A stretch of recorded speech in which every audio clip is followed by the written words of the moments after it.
we made it to Sumeru, our next objective should be to head to Sumeru City and find a way to meet with Lesser Lord Kusanali. And speaking of Lesser Lord Kusanali, even though we haven't heard too much about her, she doesn't seem to be the same deity who abducted your sister. But even so, people call Sumeru the Nation of Wisdom, you know. If we can get a chance to meet the God of Wisdom, maybe she can give us some useful information. But, Paimon doesn't know the way to Sumeru City. Maybe we can climb up to that spot with the statue of the Seven on it. That'll give us a way better view of things. Even if we can't see exactly where the city is, at least we'll be able to check for some smaller settlements nearby. Wait a second. Look! There's someone up ahead! Perfect timing! Now we can just ask for directions rather than wander around like lost adventurers. Hey there! We're not from around here and seem to have gotten a little lost. We'd like to ask for some directions. Huh? Did they not hear Paimon? Hey! You over there! Could you give us some directions? Huh? What's going on here? There's no way she could have missed that. Wait! Could she be ignoring us? How dare she? Well, even so, she might be heading someplace where we could find other people to ask. Let's keep our distance and follow her. When we get the chance, we'll just ask someone else for directions.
She just walked near that small waterfall and then suddenly vanished.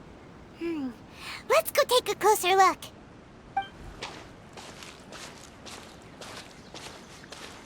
Paimon thought this cave would lead to a village or something, but, it looks like that's not the case. Look, she's sitting over there. Wait, she couldn't possibly be living here, could she? What should we do now? Do we try asking her for directions again? All right, then. It's not like we have anyone else we can ask. Even if she's not very friendly, we just need her to point us in the right direction. That's all. Oh. What a lovely smell. It's coming from that sensor over there. This is definitely not your typical place to call home, but at least it smells nice. Maybe living here wouldn't be too bad after all.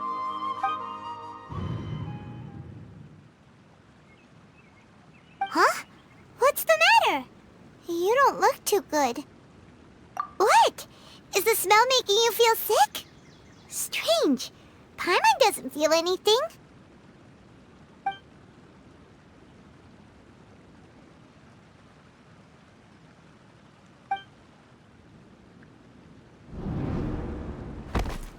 What's happening? Traveler?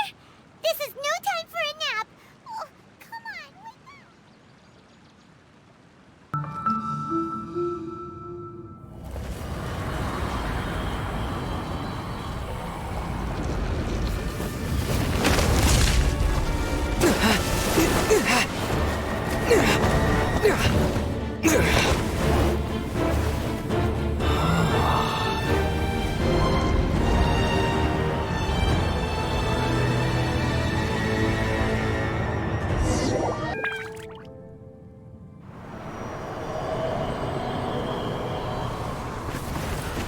Sure it's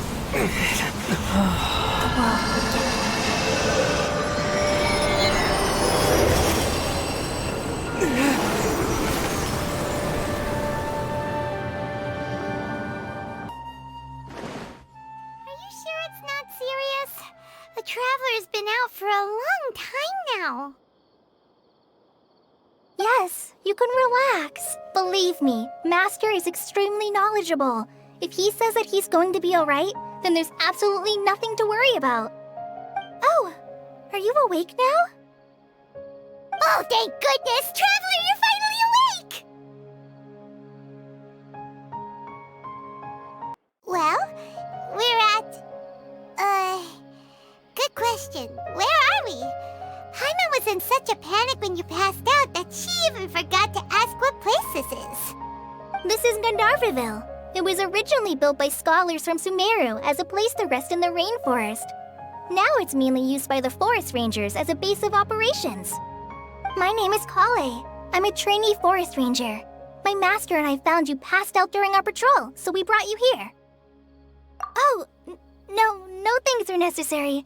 I didn't do anything, really. By the way, how are you feeling now? Any discomfort? Oh, that's Master's herbal medicine you're tasting. He gave you some while you were unconscious. Before I forget, Master mentioned you should take more medicine once you wake up.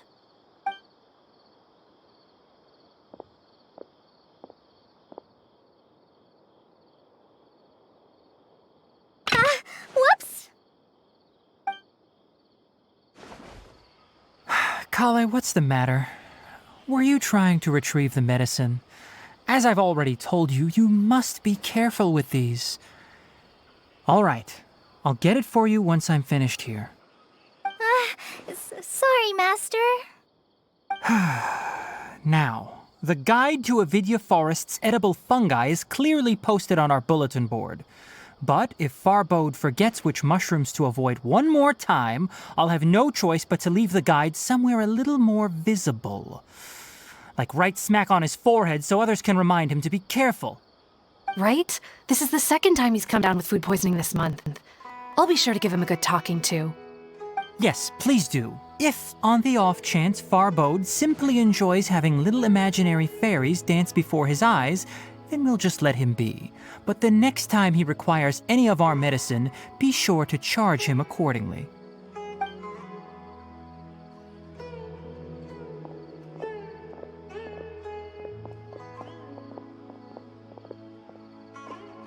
So, how are you doing? Feeling better?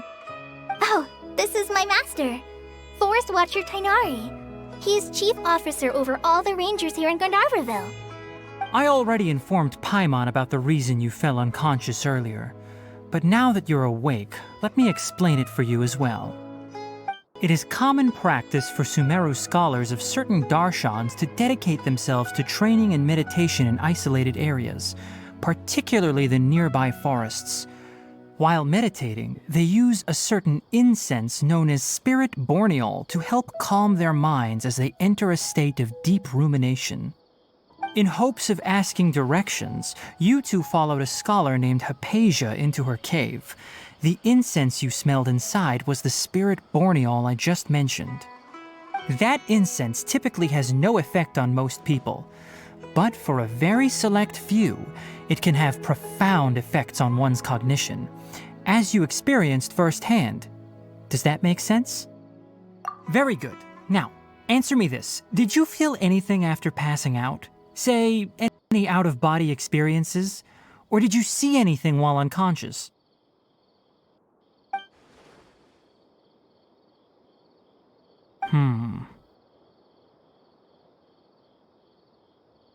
Kale, let the others know to stop bringing their patrol logs here for now. Huh? Why? Because these two will be staying here for the next few days. They can have my room and I'll bunk with Amir. Now get a move on and be sure to do as I've said. Yes, Master Tainari.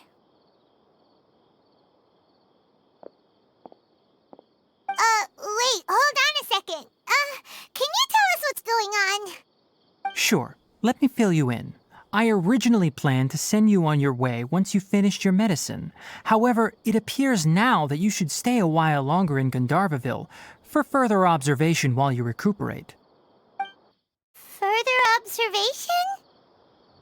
No need to be hasty. As long as you have the capacity to judge between right and wrong, I promise that you'll understand the gravity of the situation once I explain everything to you.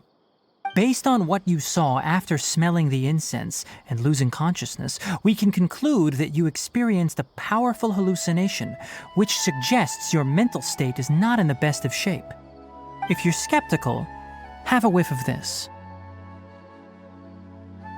Oh, are you okay? You're experiencing a similar sensation as when you passed out, aren't you? So even though your condition is stable as of now, if I were to haphazardly let you leave, it's highly likely that you'd suddenly pass out again somewhere else. The rainforest is home to many fierce animals and hazardous areas. If something were to happen to you again, I'm afraid you might not be so lucky. For now, I suggest you continue taking your medicine each day and avoid wandering off on your own. At least until you stop having adverse reactions to this kind of smell, okay? Good. Now continue resting while I fire up another bowl of medicine for you. Seriously? We just arrived in Sumeru and we're already having problems left and right! Paimon knows we're set on meeting Lesser Lord Kusanali as soon as possible, but you really don't look too good. It'd probably be best to let you recover first. Hey! Are you even listening to Paimon? Paimon's over here worrying about you, you know. What's weird? You mean how you're feeling now? You mean the vision of tree roots and red skies you saw? But if those weren't hallucinations, what could they be?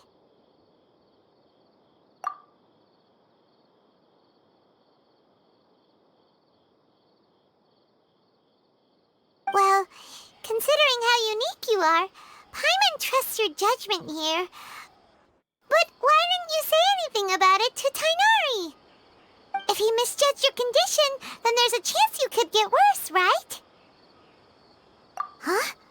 You mean that Tighnari already knows that what you saw weren't hallucinations?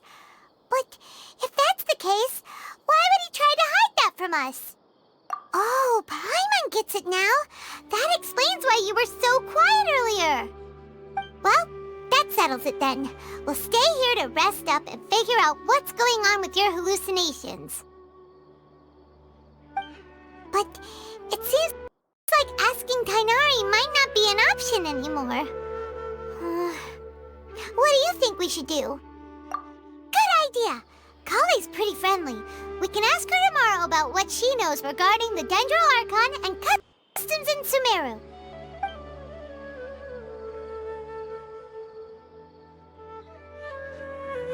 Rise and shine! Come on, it's time to go find Kale! All right, next let's see your right hand. Yes, not bad. But please remember that you still need to be careful. Understand? Yes, I will. By the way, Master, I still haven't received the patrol route for today. Look, Kale, today's patrol will be a long one, so you won't be coming along this time. Besides, there's a chance we may encounter... well, you understand. But I have a vision too! Am I useless to everyone now? Don't talk like that, Kale. This is not something you need to be worrying about right now. Ah, there you are. Feeling any better? Yeah, since we'll be staying here for now, we thought we might as well try lending a hand around here. Seems you're not the type to sit back and take it easy for a while, huh? In that case, perhaps Kale could take you two for a patrol south of Gandharvaville for the day. And if you're feeling up to it, you can be responsible for cleaning the Statue of the Seven. Tighnari, we're ready to head out. Roger, I'll be right there. All right, we'll be heading into the forest now. I'll leave any further details to Kale. Yes, you can count on me. So, Kale, what exactly are we going to be doing today? Tighnari mentioned cleaning the statue just now, but, that doesn't really sound like the job for a ranger. Well, a forest ranger's responsibilities can be pretty diverse. They handle a variety of tasks, like checking the condition of outlying roads, maintaining forest facilities, ensuring fire prevention standards are met, and providing assistance to travelers and locals. As for Master, well, he has to handle more dangerous areas of the rainforest. Today we can perform routine checks on the pathway lamps as we make our way to the Statue of the Seven. The Statue of the Seven is up on top of that large rock formation. You must have seen it when you came down this road before. It's pretty high up there, isn't it? Don't worry. If you're afraid you can't make it up there, I'm sure Master wouldn't mind if you don't clean the statue. Oh? I guess I'll leave it up to you then. There's not much footing once you reach the statue, so be careful up there. Paimon will fly up with you and help you with those hard-to-reach areas. By the way, Kale, do you know anything about the Dendro Archon? You know, what's she like? That depends. Are you referring to Greater Lord Rukkhadevata or Lesser Lord Kusanali? Huh? Greater Lord Rukkhadevata? Oh, is that the name of the former Dendro Archon? Uh-huh. Greater Lord Rukkhadevata was Sumeru's first Dendro Archon. She created the rainforest as well as the wall of Samiel around the desert. Her works provided a means of peaceful living for everyone. To the people of Sumeru, she's not only a symbol of wisdom, but also of power and kindness. Unfortunately, she disappeared in a great calamity that occurred a few hundred years ago. According to what Master has told me, the sages later found the newly born Dendro Archon and whisked her back to Sumeru. To celebrate the reinstatement of their lost deity, the sages dubbed her Lesser Lord Kusanali and let her reside in the sanctuary of Sarastana. Uh-huh. Then what happened? Well, and then... I'm not too sure what happened, to be honest. Huh? You're not too sure? But aren't you from Sumeru? Yeah, I'm from Sumeru. But... Maybe it's difficult to discuss this topic with strangers. If that's the case, then don't worry, we understand. No, it's not that. I'm not trying to hide something from you. Besides, I don't consider you two strangers. Anyway, you two know Amber, right? Wait, Amber? You mean... Yes, that's her. I once lived in Mondstadt for a while, and she helped me a lot during that time.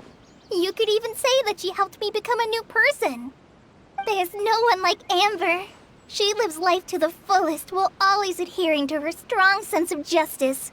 She's ready to answer the call for action at any moment, but is also very understanding of others. She's like the spark that lights the fire in everyone's heart around her. If you ask me, she's a prime example of a true outrider. She's the first person anyone coming to Mondstadt will meet. You can't help but be enthralled by her charm and enthusiasm, causing you to fall in love with the lands of Mondstadt and...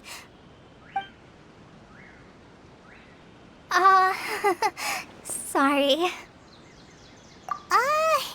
Paimon thought the work of Outriders was a little different from what you just described, but one thing's for sure, you really like Amber. Sorry. I was rambling on just now. It must have sounded kind of weird. It's alright, Kale. Knowing that you're a friend of Amber somehow makes Paimon suddenly feel a lot closer to you. So, how do you know that we've met Amber? Well, after I returned to Sumeru, Amber and I have stayed in touch by writing each other letters. In one letter, she mentioned that Mondstadt was attacked by a fearsome dragon, but the city was saved by a mysterious blonde traveler and their floating companion. I knew you two were the ones she mentioned in the letter the moment I saw you. But Considering everything you've been through that day, I thought it'd be inappropriate to bring it up. Ah, so that's how you knew. Yep, so please know that you two have my complete trust, really. I wish I could tell you more about the Ginger Archon, but I have been away from Sumeru for some time, and I haven't read any books. Sorry. That's alright. You've already helped us a lot. We had never even heard of Greater Lord Rukkhadevata or the Sanctuary of Surasthana until you mentioned them. Oh, I'm happy that was helpful. There is one thing I want to ask, though. Why do you two want to know about the Ginger Archon?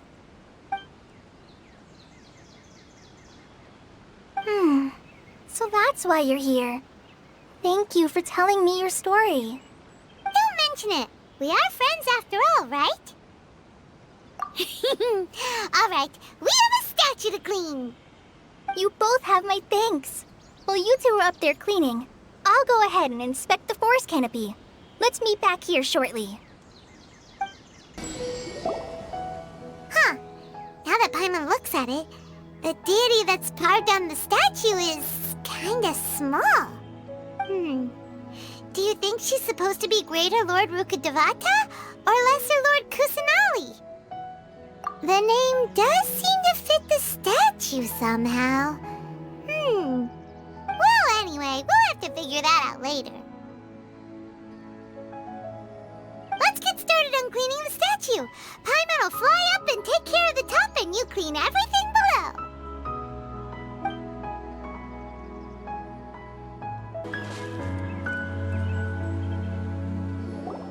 Kale, we're back! Welcome back! You must be tired after all that climbing. Let's take a little break. I brought some fruit and water for us. Yay, food! What kind of goodies did you bring? Hey, don't be a party pooper. It's not like Kale is a stranger or anything. Besides, the best way to compliment a chef is to show passion for their food. Xiangling taught Paimon that. I prepared a nice portable dish that forest rangers like to eat called pita pockets. I hope you'll like them. Whoops! Ah, no! You dropped it on the ground! Not to worry. I wrapped a few layers of oiled paper around each pita. They should be fine. Oh, whew. Paimon nearly had a heart attack there.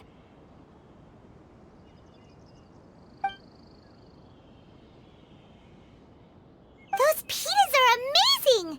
You're quite the cook, Kale. Thank goodness you wrapped them in paper. Paimon wouldn't have been able to sleep at night knowing something so tasty had been wasted. You really know how to compliment the chef, Paimon. Since you liked it so much, I'll be sure to give you a copy of the recipe sometime. I'll even include all my personal cooking pointers, so you'll be making your own pita pockets in no time. Yay! Thanks, Kale! It's hard to believe someone as diligent as you could have clumsy moments, too. Oh, I guess it happens from time to time. So, Kale, don't you think that Tainari's a little too strict with you? He won't let you touch anything without his permission.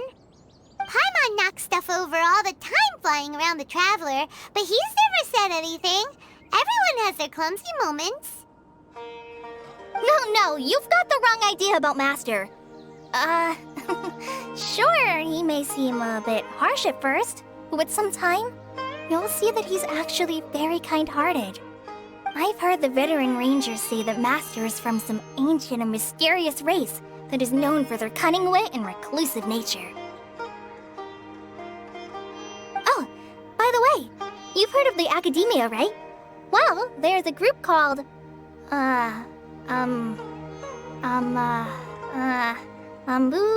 something? Well, anyway, because Master does a lot of research on plants, sages from the Academia have written him many times, inviting him to take up an official position there. But Master declines their offers every time, saying, Sumeru City is too noisy. It'd be bad for my ears. I know, right? I I've always wanted to pet them too. Anyway, Master could have easily left the rainforest to take up a position at the academia, but he chose to stay here instead as a forest watcher, helping the locals every day and passing on his knowledge to trainees. In fact, Master's the one who taught me how to make pita pockets. Really? Paimon would have never guessed that. Oh, speaking of Tainari, he was the one who took care of you after finding you passed out yesterday. He even carried you all the way here. Paimon's still kinda upset, though. He kept scolding Paimon the entire way here. Oh no, I'm sorry. Master might have been overreacting a little. But, it's mostly because Paimon wouldn't stop yelling, "Why, oh why? Is he going to die?" It probably started to get under Master's skin after a while. Hey! Don't laugh! Paimon was genuinely concerned about you.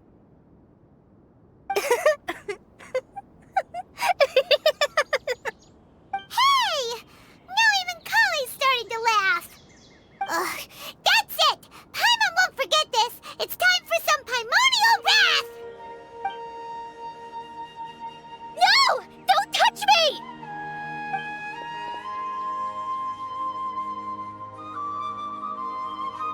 Oh, sorry, Kale. Paimon didn't mean to scare you. No, I just... I didn't mean that. Kale, are you okay? What's the matter? No, I'm... I'm fine. I'm sorry. I must have startled you both reacting like that. Oh, well, it's getting late now. Let's hurry back to Gandharville. I think Master and the others should be back by now, too.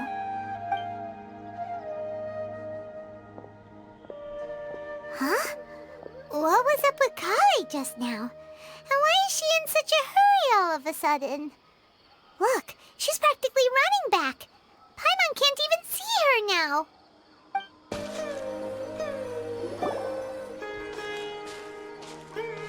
Ah, Traveler. You've returned. Yep, we're back. Have you seen Kale by any chance? Oh, Kale? Yes. I saw her go into her room just a moment ago. Oh, okay. Guess we'll just have to wait and talk to her tomorrow then.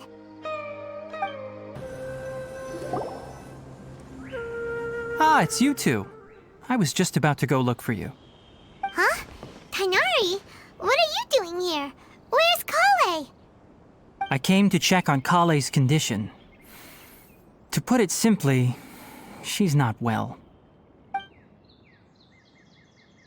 You mean she's sick? How could she be... Oh, wait a minute.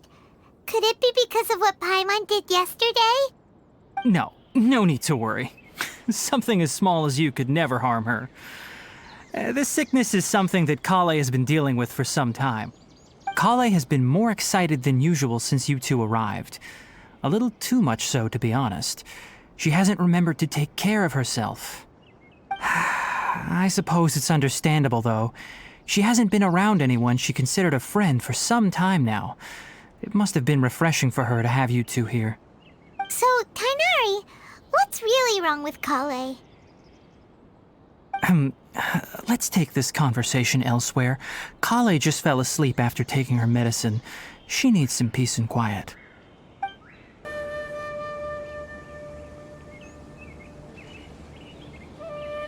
All right, let's continue our conversation here, shall we? To be honest, I hadn't realized that you're that honorary knight from Mondstadt until Kale told me just now. I've also heard all about your deeds in Liyue and Inazuma. So, just to clarify, what I'm about to tell you about Kale is not because of who you are or your past feats. Instead, I am going to tell you because... well, because Kale asked me to. And honestly speaking, I was against Kale revealing her past to you. But she insisted, saying you two treated her with sincerity and as a friend. So now she wishes to reciprocate the gesture. So, Tainari, what exactly is Kale. You said this is something she's been dealing with for some time. Just how serious is it? Right. Ever since she was a child, she's been afflicted with a disease called Elazar. Elazar? Yes, it's a disease unique to the lands of Sumeru. It is characterized by dark and hardened scales that form on the body. At first, the afflicted may only feel mild numbness on the affected area of the skin. However, as the disease progresses, one may begin feeling fatigued and even experience peripheral paresthesia. In its final stages, the disease strips a person of the ability to control their own body, and they effectively become completely immobile. That sounds terrifying. Wait, hold on. So when Kale seemed to be acting a little clumsy earlier, it was because... Correct. That would be the effects of Elazar, which is precisely why I do not want her carrying or holding anything, lest she ends up hurting herself. With appropriate treatment, the disease can be effectively controlled before it progresses to a more serious stage. However, there is unfortunately still no true cure for Elazar. Nevertheless, Kale's mother still hoped that there was something out there. She handed Kale over to an organization known as the Fatui after one of their members lied and said they had a cure. What? The Fatui? Ah, it appears you are already familiar with them. That'll save me some explanation. Anyway, the person who eventually rescued Kale and brought her to me for care said that she had been given to a harbinger known as the Doctor. I have no idea how this doctor managed to do it, but her case of Elazar was completely stable for all the years that Kale was with them. However, Kale's days with the Fatui were anything but pleasant. Kale is a resilient individual and always tries to appear cheerful, but her experience with the Fatui has left deep scars. Even now, she can still feel deathly afraid of someone touching her.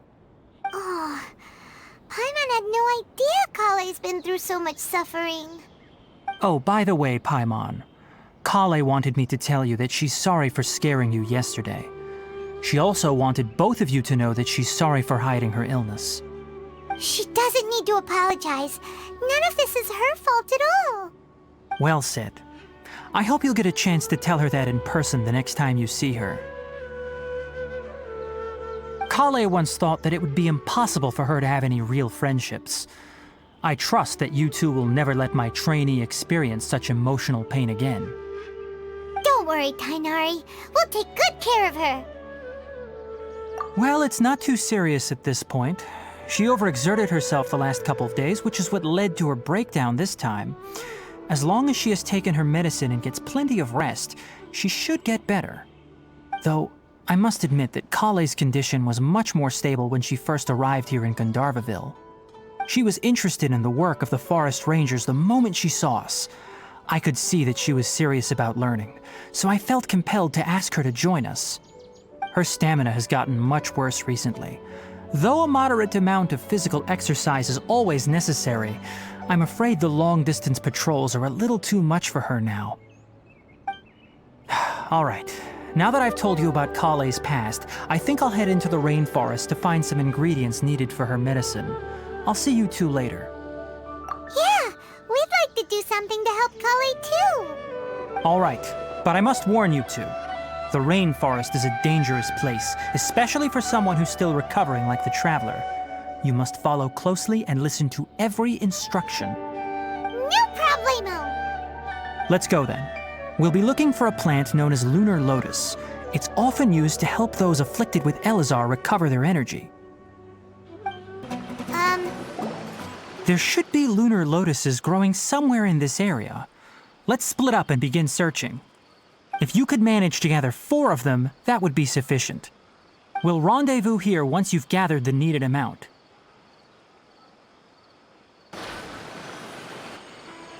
Hey, Tainari! We found the lotuses you requested. Let me take a look. Good, very good. These are all excellent quality. I'm quite glad you two came along. Your exploration experience helped save me a lot of time here. It seems we even have enough time to stock up on some other things I need. Hey, Tainari!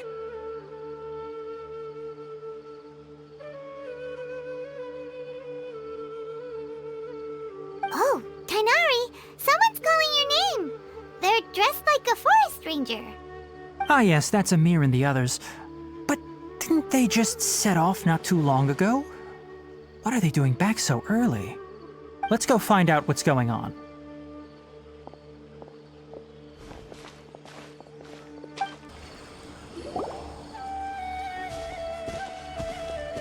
Tainari, thank goodness we found you here. We were just about to head back and find you at Gandharvaville. What's going on?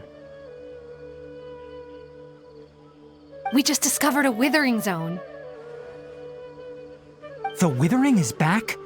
But the patrol route you were on should have been already cleared just a week ago. It reappeared so quickly. Can you tell me the exact location? It's up ahead, deep in the river valley. It's appeared in a spot that blocks nearly the entire narrow part of the valley area, so we decided to come find you as quickly as possible.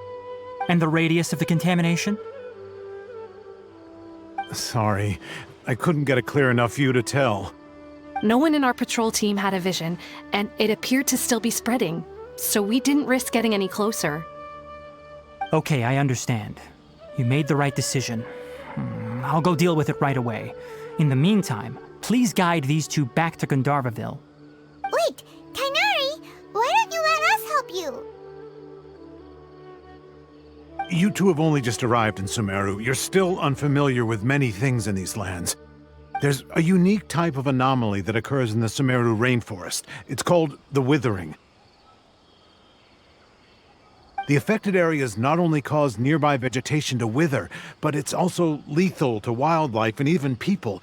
If you don't carry a vision, then you should think twice before approaching such places. Yes, Amir is absolutely right. I wasn't kidding when I said the rainforest is a dangerous place. As Amir said, only someone with a vision, that is, the power to manipulate elements, will be able to resist the Withering's corrosive effects for a time. That's right.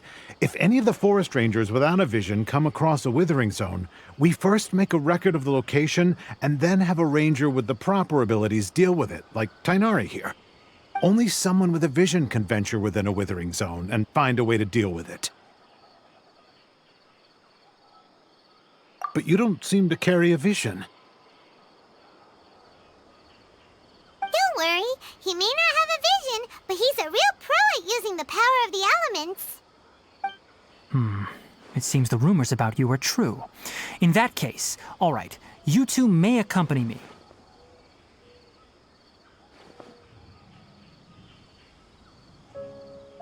We typically only teach visitors how to identify the Withering as they're about to leave Gandharvaville. We'll make an exception today and show you what it looks like up close.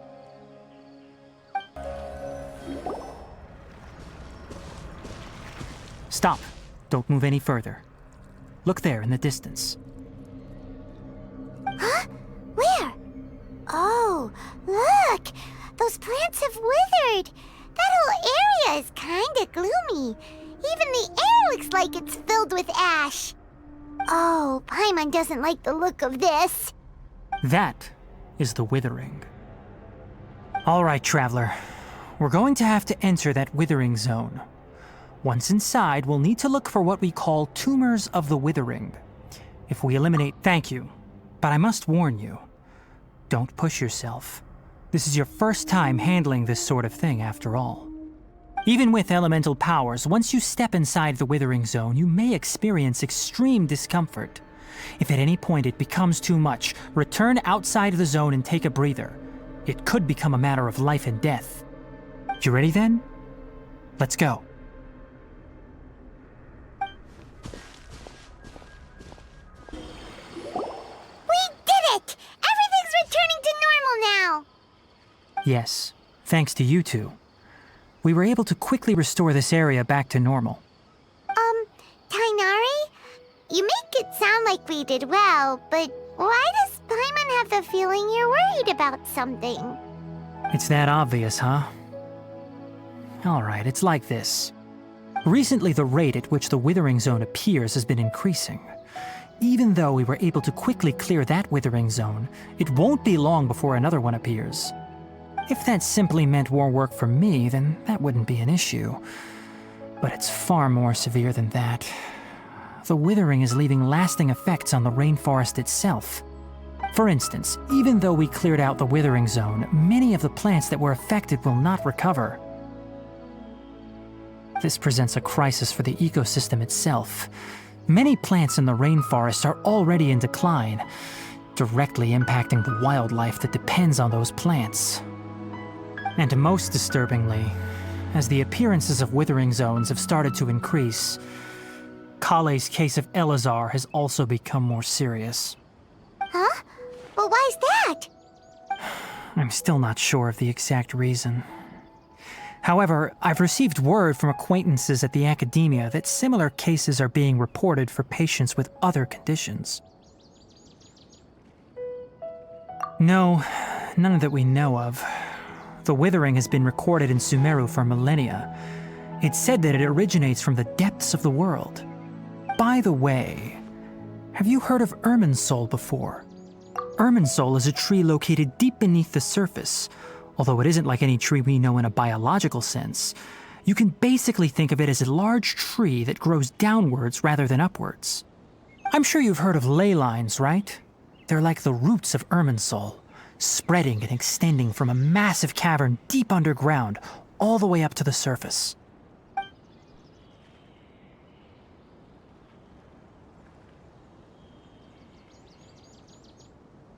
Ley lines continually absorb the memories of this world, which are then funneled into Irminsul, allowing it to collect knowledge and wisdom from ancient times to present day. The Dendro Archon is known as the God of Wisdom because her consciousness is directly connected to it. It is also said that the Dendro Archon's power is a manifestation of Irminsul. And as for the Withering, its emergence is related to a disease that's affecting it. That's right. My ancestors learned of this from Greater Lord Rukkhadevata's familiars a long time ago. But even those mysterious creatures did not know of a cure for Irminsul. I'm afraid we rangers will be battling the withering zones here for a long time until a cure is found. Alright, that's enough on this topic for the time being. Now that we've taken care of things here, it's time for us to head back to Gandharvaville. Oh, Tighnari, you all made it back. How did it go? The withering zone you reported has been taken care of. No need to worry. Huh. Wait, is that? Oh no, Hypatia!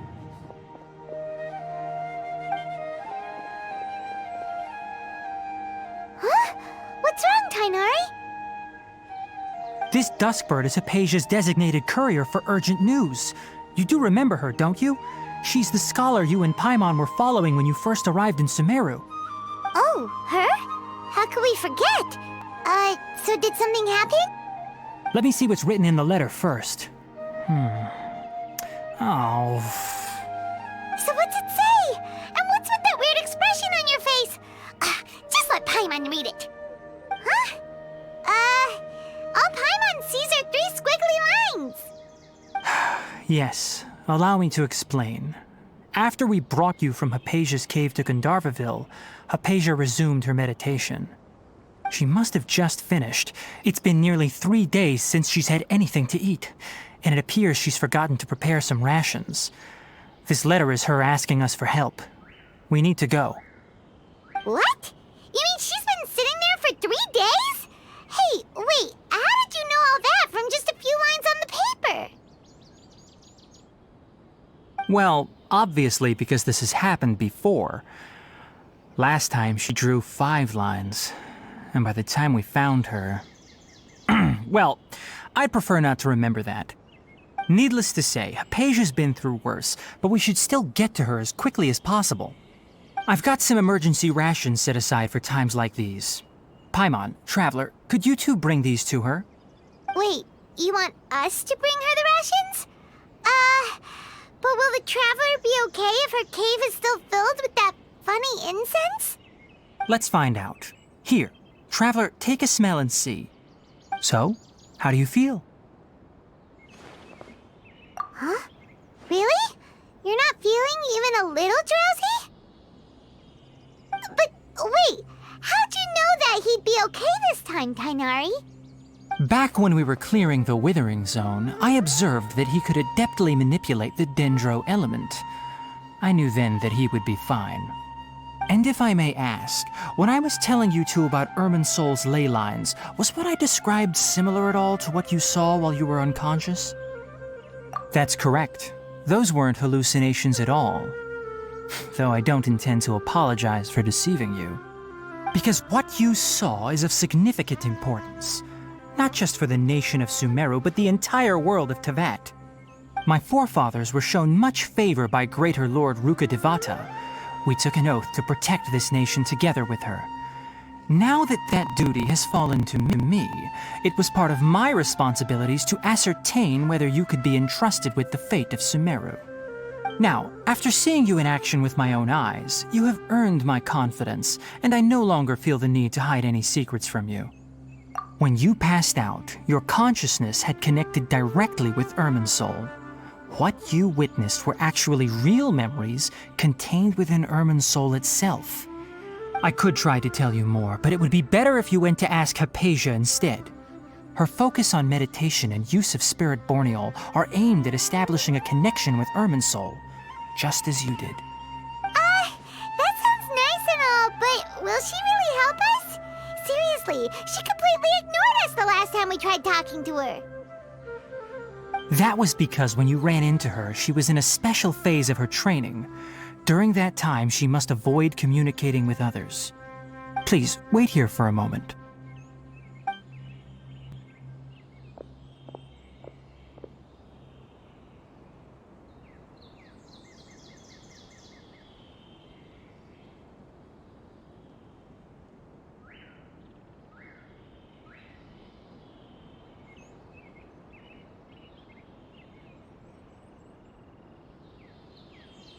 Here, take these. It's a meal I packed for Hypatia, as well as some other ingredients.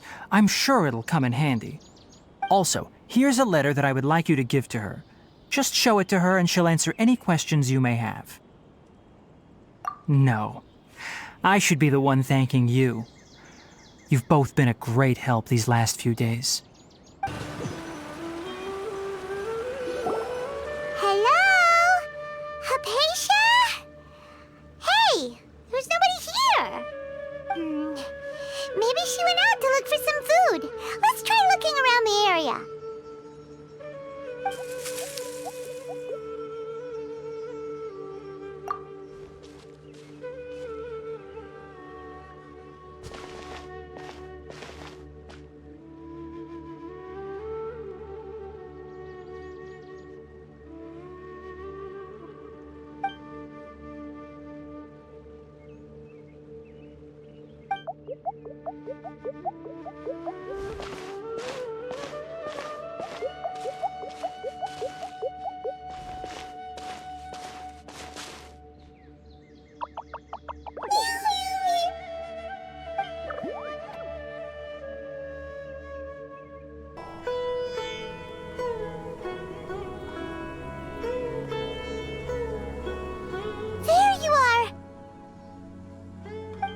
Hypatia, are you all right?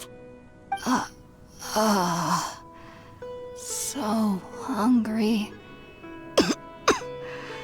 Need water. There's no way we can get her to eat in her current condition. Let's try finding some water first. Huh? Wait, why does it look super foggy outside all of a sudden?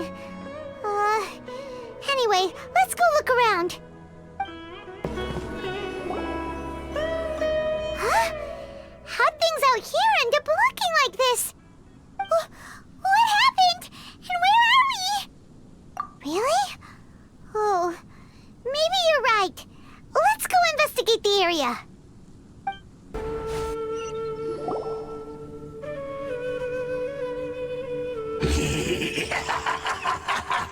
Well. Looks like we meet again, traveler. The Abyss Herald! What are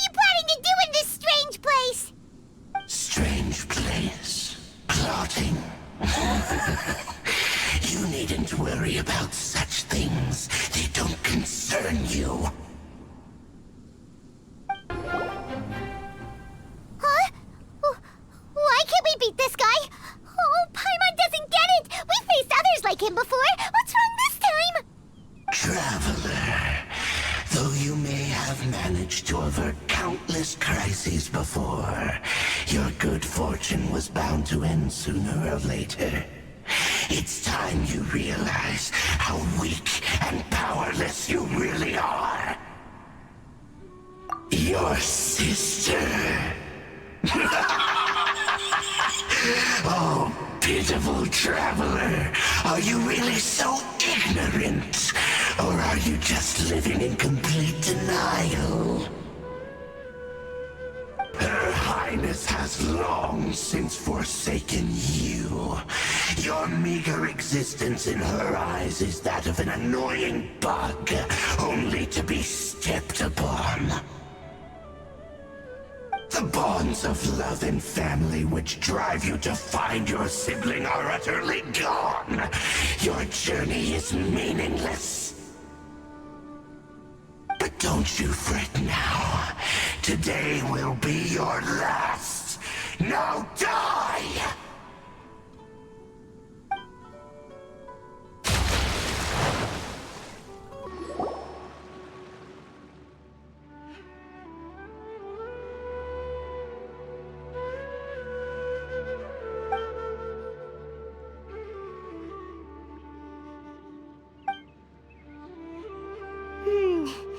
What do we do? We haven't seen Hypatia anywhere out here. Oh, there she is! Quick, let's see how she's doing. So sweet. Well, the good news is that she's still conscious. Hey, why'd you drop her food on the floor like that? Oh, guess that makes sense. She does look kind of rough at the moment. Anyways, we can talk about this later. We better make sure she's all right first.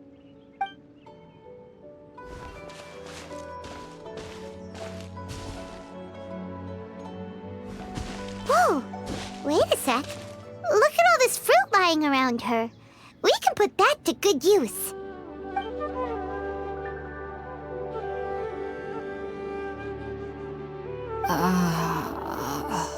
Who is there? Tighnari, is that you?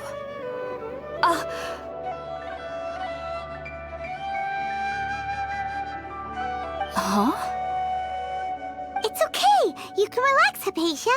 Tighnari sent us here to bring you some food and water. Here, we have a letter that he asked us to give you.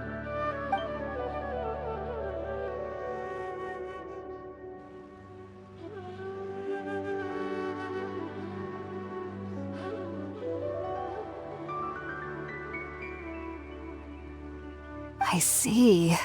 So, you're friends of Tighnari. I apologize for all the trouble I've caused you. I'm grateful that you came so quickly to save me. You even brought all this fruit. Well, actually, we didn't bring the fruit. It was already here when we arrived. We were kind of wondering about that, actually. When we found you here, there was all this fruit lying around and even some juice dripping from your lips. How did you end up like this anyway? Oh, really? I seem to understand now. All the fruit was likely from my, neighbor. Must have come by and saw me like this. Your neighbor? You mean there's someone else living nearby? Oh? So you're able to see them too?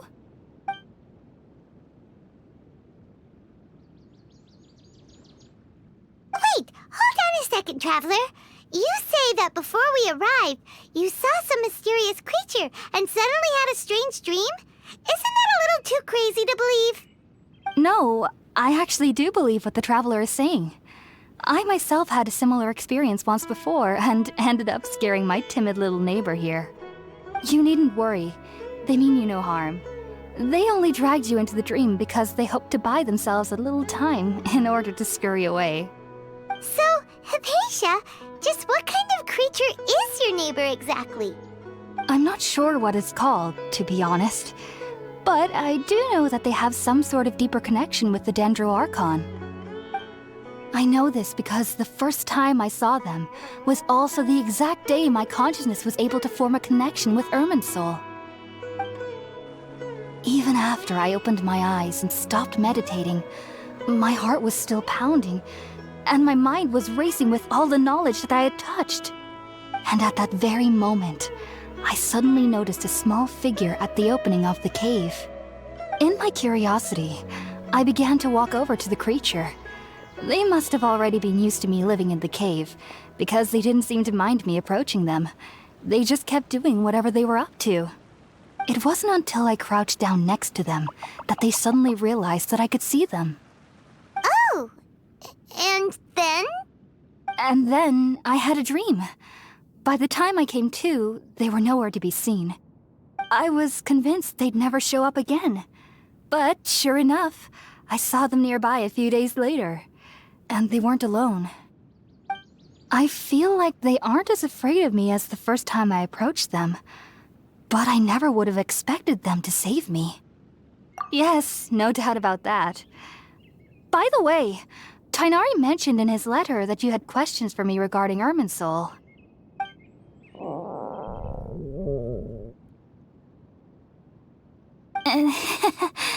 Sorry about that. Sounds like just drinking juice still isn't quite enough for my stomach. Well, if somebody hadn't dropped the food earlier... Anyway, looks like we'll need to prepare something ourselves. Besides, Paimon's getting hungry too. Let's eat first and talk about Irminsul later. All right, we're up, Traveler. Today's menu will feature sweet madame and a radish veggie soup. You'll love them, Hypatia. They're our specialties after all. Sounds good. I've never tried any dishes from other nations before. I certainly look forward to it. It's been so long since I've had a decent meal, too. To be honest, the last time had to be when Tighnari came to visit.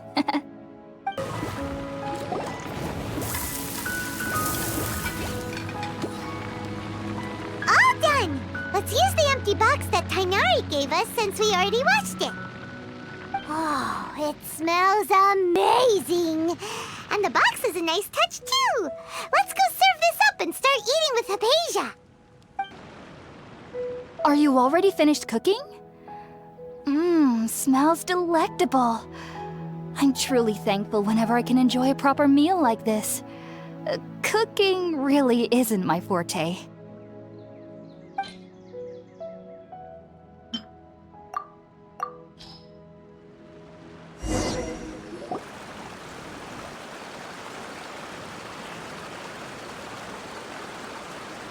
Even though everything you mentioned was in Tighnari's letter, it's still hard to believe you were able to connect with Irminsul immediately after smelling Spiritborn eel for the first time. It took me nearly 3 years before I could do so. And everyone at the Academia even lauded me as a genius. You should know that some researchers spent their entire lives without ever successfully connecting with Irminsul as you have. So why does this incense allow people to connect to Irminsul? The ingredients used to make Spiritborn eel primarily consist of plants created by Greater Lord Rukkhadevata. These special ingredients are conducive to heightening our senses to the Dendro Archon's power. Since the root of the Dendro Archon's power lies within Irminsul, we can occasionally tap into her powers to peer into the depths of the earth. Naturally, anyone who can establish a connection with Irminsul in their first ever attempt must be a person of great understanding. Makes sense. But Paimon's got a question. Why was he sensitive to the smell of those plants for such a long time? That was primarily due to his body's unique constitution. Stimulated by the incense, he could perceive the Dendro Archon's power and experience the sensory overload, hence the adverse reactions. Taking in any scent similar to the ingredients of Spiritborn eel would cause adverse effects. Not to worry though, it appears you've already fully recovered. Technically, your body should still be sensitive to the powers of the Dendro Archon, But unless you're using intentional meditation techniques, the scent of spirit-born ale should no longer trigger such reactions. Whew. Well, that's a relief. I must admit, I am quite envious of your abilities. Even if it meant suffering from pounding headaches for the rest of my life, I'd consider it worthwhile so long as I could connect with Irminsul at will. Whoa, you're really serious about this whole thing, aren't you? I am a researcher after all. As a member of the Ritaoist Darshan at the Academia, my main area of research is the stars and their connection to the fate of living beings.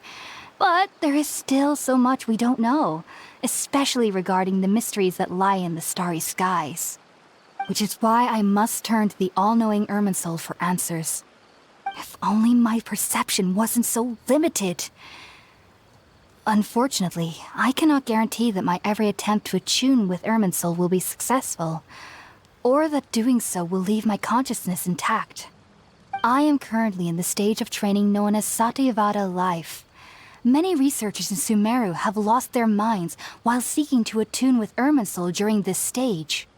Sages have said that Irminsul contains divine knowledge, and touching such knowledge without the proper preparations and abilities will only lead to one's mind caving in on itself.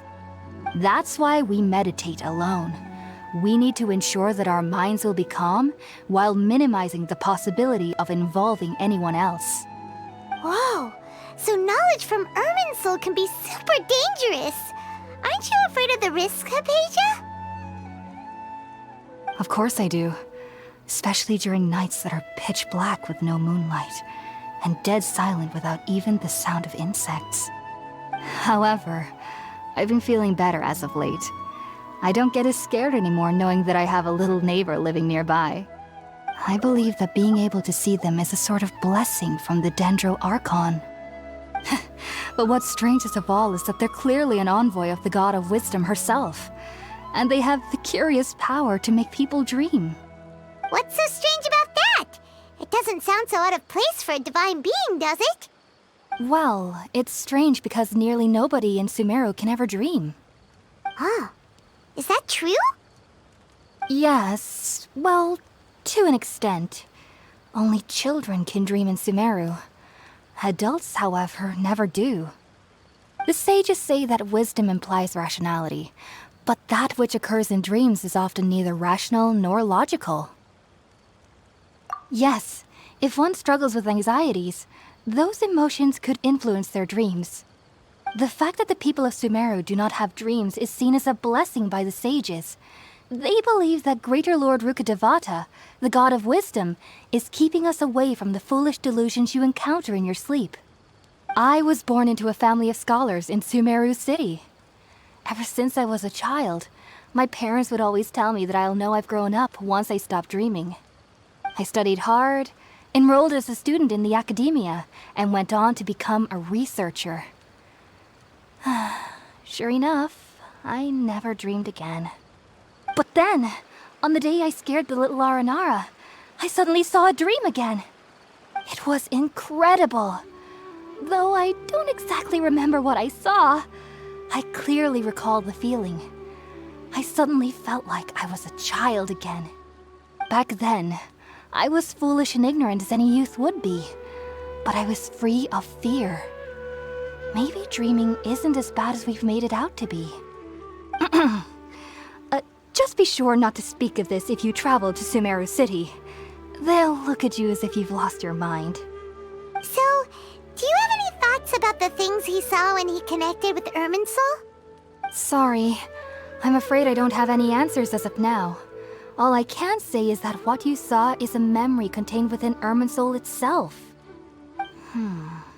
World forget me. What could that possibly mean? If only I could ascend past Satyavada life and begin Paripurna life, I might have some more answers for you. If you two are ever in the area again, please be sure to come and see me. There's no need to be thanking me. You two are my saviors. Besides, I'm already looking forward to tasting some more of your cooking.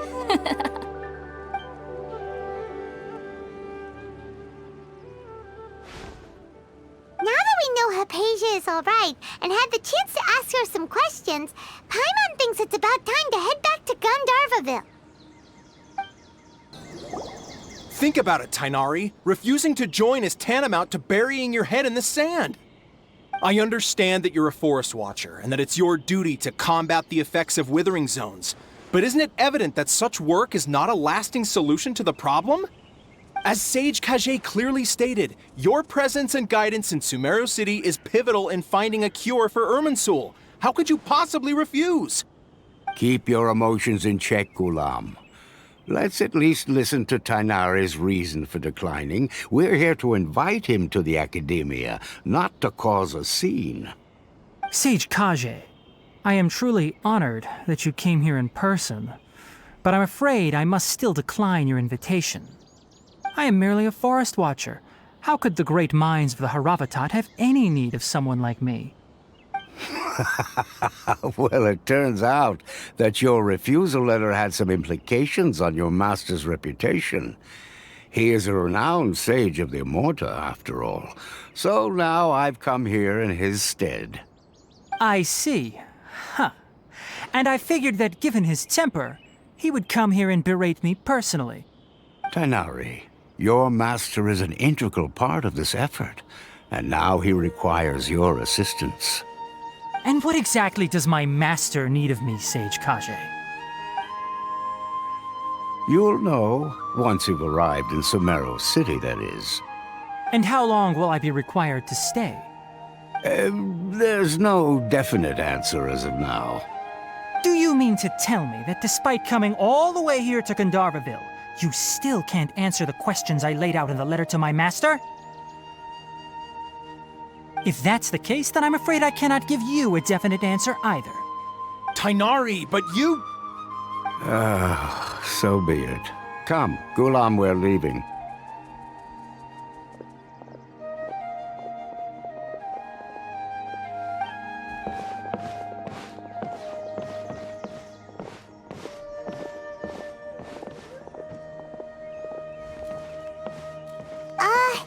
Tainari, what was that all about? It's nothing. Some people from the Academia wanted me to go to Sumeru City to assist them with a project, but I had to refuse on account of all my responsibilities here. But all that can wait. How did things go with Hypatia? It was quite the eventful trip, but the main thing is that she's safe and sound. She answered a bunch of questions for us, too. Very good. Now that the traveler has made a full recovery, there shouldn't be any reason for you to tarry here longer. I assume you will be heading to Sumeru City, correct? That's right. We want to meet Lesser Lord Kusanali and ask her for advice. Do you have any idea on how we can find her? Sorry. I'm afraid I don't have any advice for you there. Well, do you at least know anyone we can try asking in Sumeru City? Let me think. My trips to Sumeru City have been fairly short, and most of my acquaintances are researchers. How about this? I'll write you a letter of introduction that you can give to a researcher I know. He's from the Immorta Darshan and is adept at gathering information. Asking him might prove worthwhile. Also, when you enter Sumeru City, you'll probably end up receiving something like this item here. I'm not sure if it will ever come in handy for you, but maybe you can give it a try. Oh? What is it? It's called an Akasha Terminal. It's a tool produced by the Academia that utilizes the legacy of Greater Lord Rukkhadevata. Some say that this very item is the basis of Sumeru's reputation as the City of Wisdom. Needless to say, this device and its usage fall under the Academia's expertise, so I'll leave it to them to show you how to use it. Great! Next up, Sumeru City! But wait, before that, that's right! Tainari, we have something important to say to Kale before we leave. Is she doing better now? Yes, she's doing much better. After being confined to her bed all this time, I thought a little walk would do her some good. Last I saw her, she was taking the path towards the North Crossing. She knew you two would be leaving soon, so she must have wanted to see you off. Thanks, Tainari. All right, let's go! Farewell, and good luck to you both. I've been waiting for you two.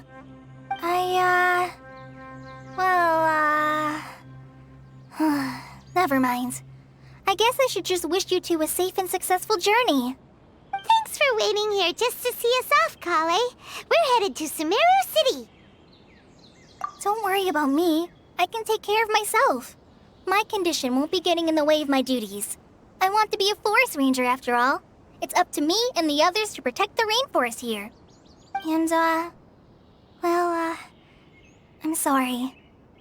I should have told you both about my condition when we first met. I just wanted you two to treat me as a normal friend, not some girl that needs your sympathy. But I guess now I understand that the most important thing is for friends to be genuine with one another. There's no need to apologize, Kale. We should be thanking you for trusting us enough to be your friends and sharing your past with us. We're probably still gonna worry about your condition, but that's because we're friends and we care about you. Thank you. That means a lot. Before you leave, I have something for you. Oh? What is it? It's my recipe for pita pockets. I told you that I'd give you a copy, remember? My handwriting is a little, messy, so please don't laugh. Yay! Thanks, Kale. Now we can eat those scrumptious little pitas whenever and wherever we like. I hope that whenever you eat them, you'll both remember your time here in Gandharvaville. Well then, I, trainee Forest Ranger Kale, bid you both farewell. Please visit Gandharvaville again. The Rangers will always be ready to assist you here.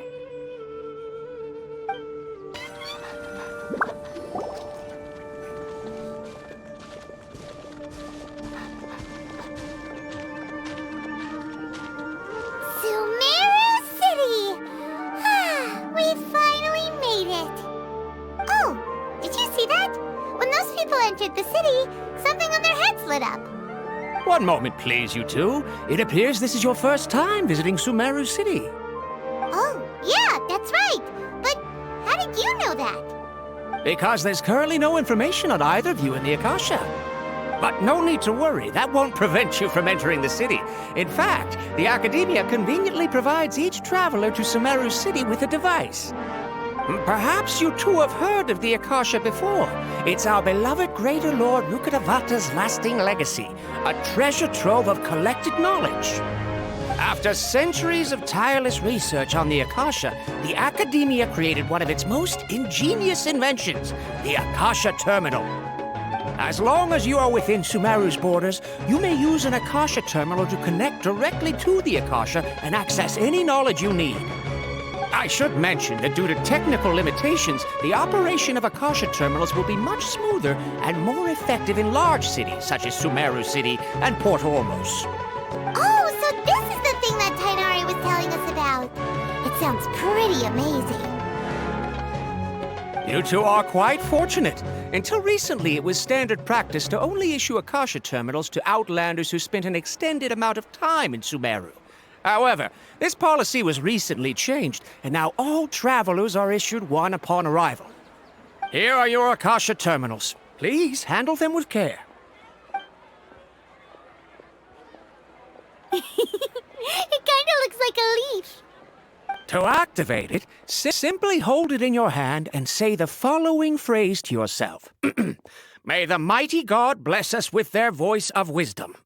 Oh, since this little doodad lets you access knowledge, maybe we can use it to find a way to meet Lesser Lord Kusanali. Let's give it a try. Ahem. May the mighty God bless us with their voice of wisdom.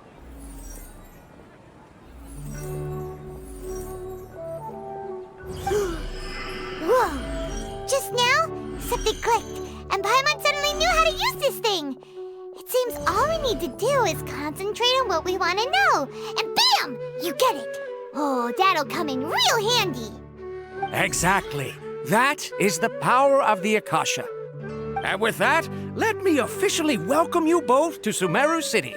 May the wisdom of the Dendro Archon always be your guide. Okay, now that we're in, we can check the Akasha about Lesser Lord Kusanali. Let Paimon can try. 500 years ago, the sages found a newly born deity from within some scorched ruins. The deity now resides in the sanctuary of Suristana. Seems pretty similar to what Kale was telling us. Okay, next, let's concentrate on asking how to meet her.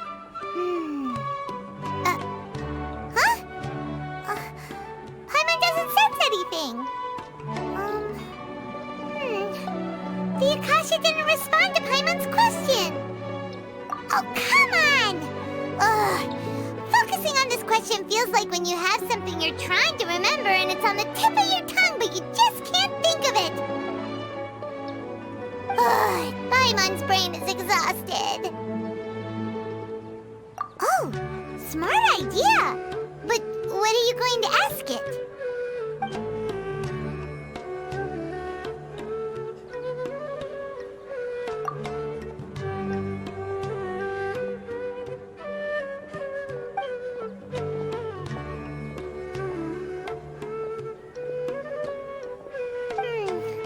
You too? Well, glad it's not just Paimon.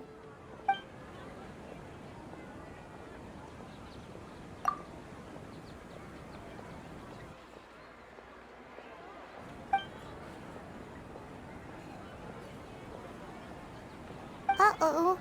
Paimon's getting all teary-eyed all of a sudden. It feels like the people of Sumeru really missed their Archon.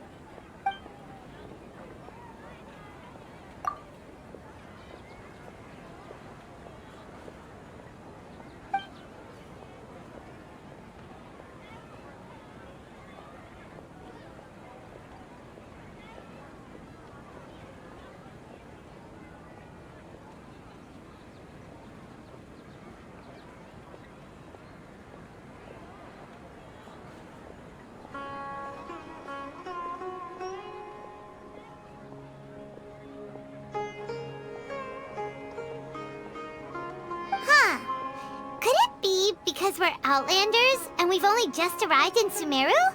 You know, maybe we're not qualified to receive an answer to this sort of question or something. Well, seems no matter which way we try, we can't find anything that'll lead us to Lesser Lord Kusanali. Guess our only choice now is to try meeting with the researcher that Tighnari recommended. He's from Sumeru and even has a position in the Academia. Maybe he'll be able to access more info from the Akasha. Hello, are you Rohawi? Yes, that's me. Can I help you? Great! You see, Tighnari sent us here and... What? Tighnari? Please, there's no need to say anything, really. Sure, I admit that the article I published last month wasn't my best work, and maybe the data didn't produce the most convincing results, but... Here! This is a letter from Tighnari! Oh, let me see... Oh! Ooh, what a relief. You two nearly scared the life out of me. So, you two just have some questions for me? Seems even Tighnari acknowledges my innate ability for procuring information. So, what is it you two would like to know? We want to meet with Lesser Lord Kusanali. Do you know a way we can do that? You mean you want to meet the Dendro Archon herself? This isn't exactly my area of expertise, but let me see what I can find in the Akasha.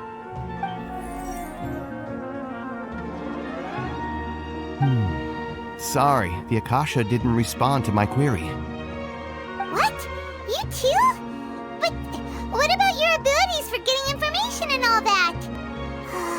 Paimon was sure you'd be able to access more info than we did. Well, as I said, this isn't my area of expertise. I am but a lowly researcher, so the Akasha doesn't see a need for me to know more about the Dendro Archon. All I know is that ever since Lesser Lord Kusanali returned to Sumeru, she's never left the sanctuary of Suristana or made a public appearance. Huh. Didn't expect her to be such a mysterious figure. The Dendro Archon is somewhat of a recluse. Perhaps she just doesn't want to entertain visitors, which would explain the lack of information in the Akasha.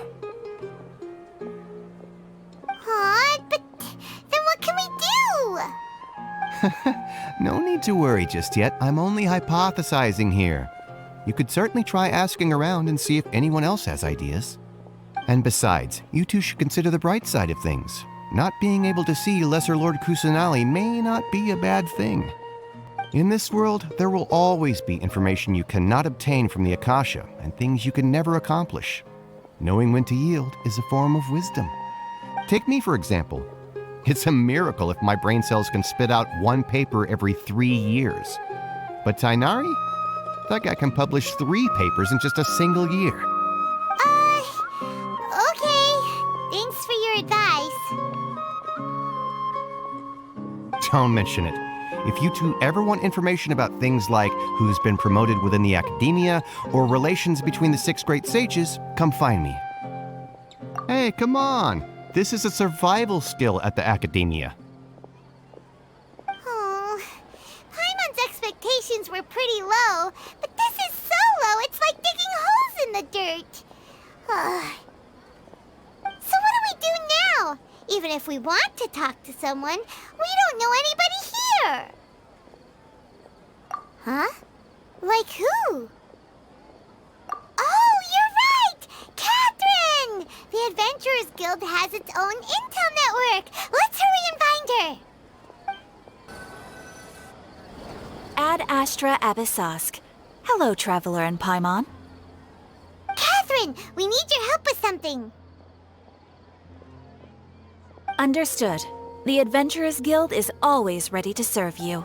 With what do you require assistance? We want to meet with Lesser Lord Kusanali. Do you know a way we can do that? You two wish to meet with Sumeru's Archon. Understood. Please wait.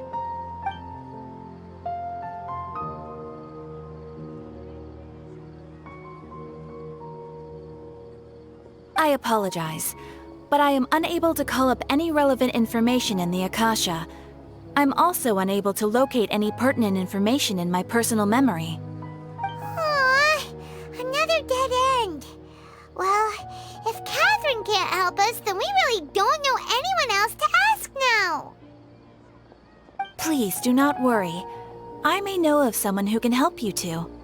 In Sumeru, the Adventurers Guild does not serve as the vanguard of information.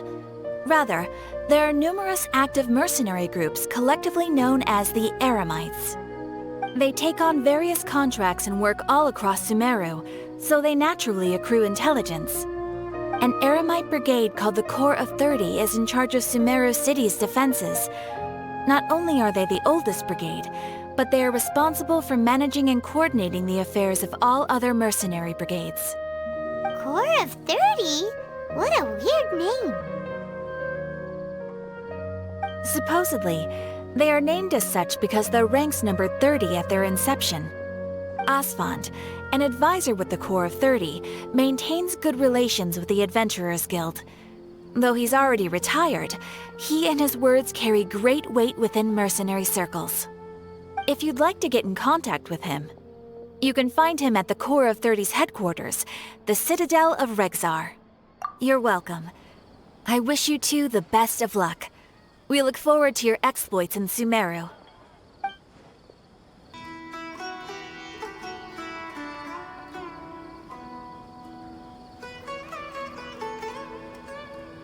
Welcome. The Adventurers Guild told me to expect you two. It's nice to meet you, Asfand. We'd like to ask you about something.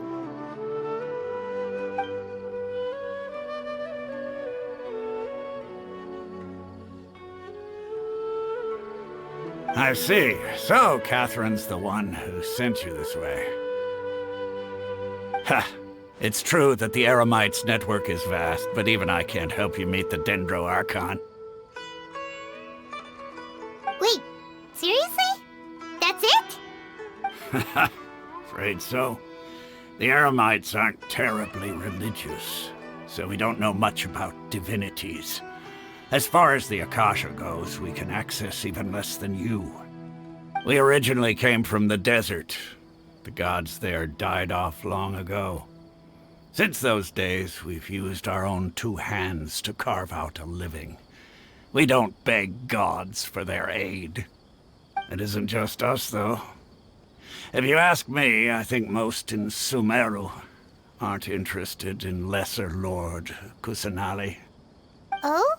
Why's that? Just take the Academia, for example. They're the ones who truly rule Sumeru. Although they believe in gods, most of them only care for the late Greater Lord Rugurdevada. In their eyes, she was the one who founded Sumeru and gifted us with the Akasha. Lesser Lord Kusanali just happened to inherit her legacy. Because of the Academia's influence, most citizens are more familiar with Greater Lord Rugurdevada and hold her in greater esteem. Not to mention that Lesser Lord Kusanali never makes an appearance, and the Academia never announces anything about her. As far as the people of Sumeru are concerned, she's just a god that exists. And that's all. Really? Aw. After hearing all of that, Paimon sort of feels bad for Lesser Lord Kusanali. Ha! But who knows? We're all just guessing when it comes down to it. Besides, I'm sure the God of Wisdom doesn't worry about her reputation among people like us. All right. Well, thanks for the info, Osfond. No problem. Always happy to help out the Adventurers Guild.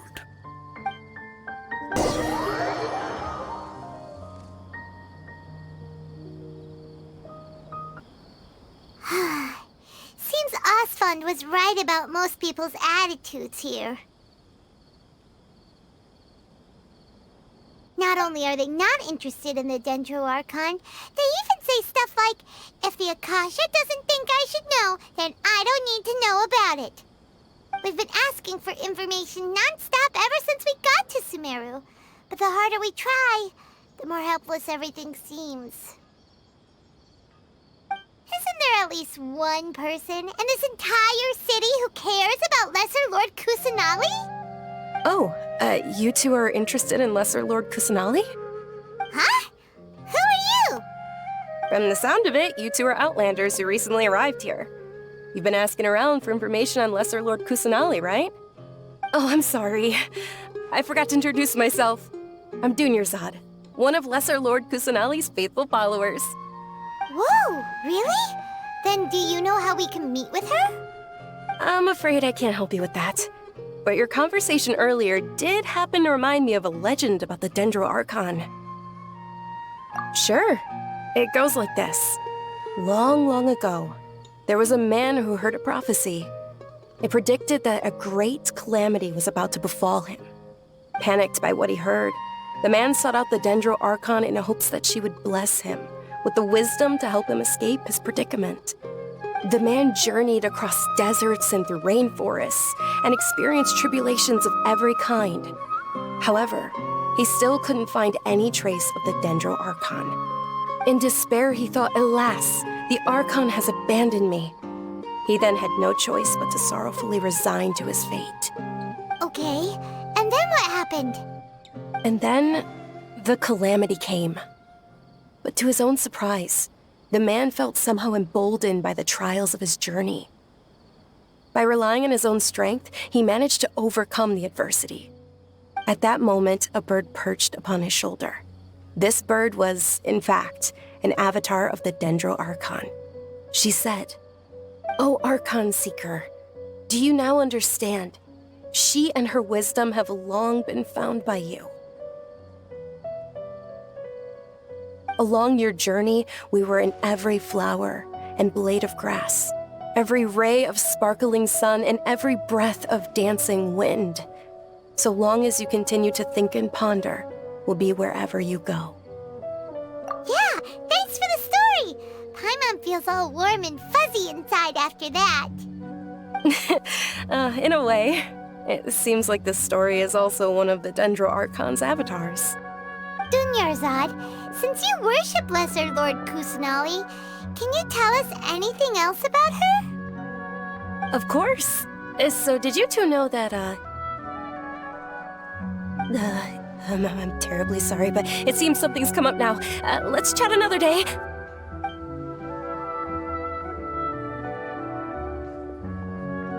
Hey, wait! What the heck just happened? It looks like they're searching for someone. Dunyarzad was acting super nervous just now. You think they're looking for her? This stinks! We finally managed to find a lead about Lesser Lord Kusanali! We can't let them get in the way now! Let's see if we can get rid of them. Then we can catch up with Dunyarzad! Hey, have you two seen a brown-haired girl wearing a purple top and a long blue dress? We're looking for her. Did she have bandages wrapped around her wrists? Yes, that's her.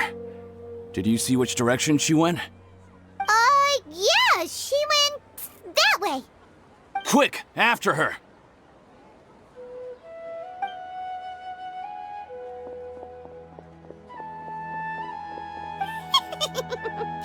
That should keep him busy for a while. Let's hurry and find Dunyarzad. There you are, Dunyarzad. We thought you might have been long gone by now. Oh, it's you two. Oh, you startled me there.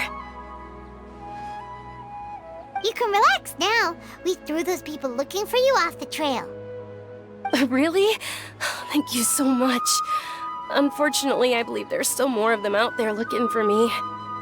Uh-oh, looks like there's some coming this way. Huh? More of them? Then what are we standing here for? Run! No, wait, my body isn't in the best shape. It's difficult for me to run. Okay, sounds good. There's a tavern on the other side of the port we can go to. They probably wouldn't expect me to hide in a place like that. All right, let's move out. Stay behind us.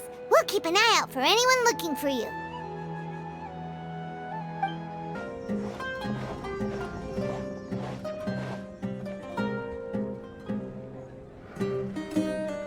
We made it. Oh, they shouldn't be able to find us now. Wait, stand down, Dia.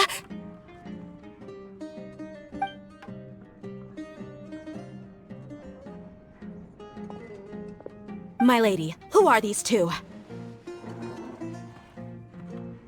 They're travelers that I met on the street just a moment ago. They happened to notice that you were all searching for me, so they helped me hide. I see. In that case, you two should scram. There's nothing here for you. Wait a sec! Who the heck are you? And why are you shooing us away? I'm Miss Dunyarzad's bodyguard, here to see that she returns home safe and sound. My lady, let's get going. You've been gone for so long that your parents are worrying themselves sick. And if I refuse to go with you? It'd be easier for the both of us if you cooperated. But if you insist on not going, then I'll have to carry you like a sack of potatoes. Hey! Dunyarzad already said she doesn't want to go back. Why are you still pushing her? Stay out of this. You don't understand the situation. Sorry, my lady. Even though I'm your bodyguard, your parents are my employers. I have to answer to them. How much? Wait, what? How much more do I have to pay you to become your employer? So you never listen to my parents ever again. Double? A triple? Give me some time and I'll get that much. My lady, this isn't about Mora. I don't know what you think of us Eremites, but let me say this.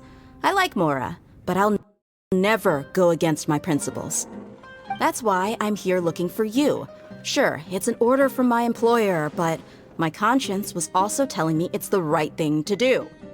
And knowing your health, carelessly running around like this is gonna hurt ya. For the sake of those who love you, don't be stubborn. No, you're wrong. I'm aware of my limits and I know what I'm doing. Honestly, the only people being stubborn right now are my parents. And they know perfectly well that it makes no difference if I'm at home or not. They still won't accept reality. And every time I bring this up, they just change the subject. Dia, you've been living with us a long time already. This should be old news to you. Dia, I know it hasn't been easy for Mother and Father, and I'm grateful for everything they've done for me. But there's someone else in this world I'm also grateful to. Because she saved me. The love I have for her is the same I have for my parents. This is my life and my last chance. So I want to do something meaningful.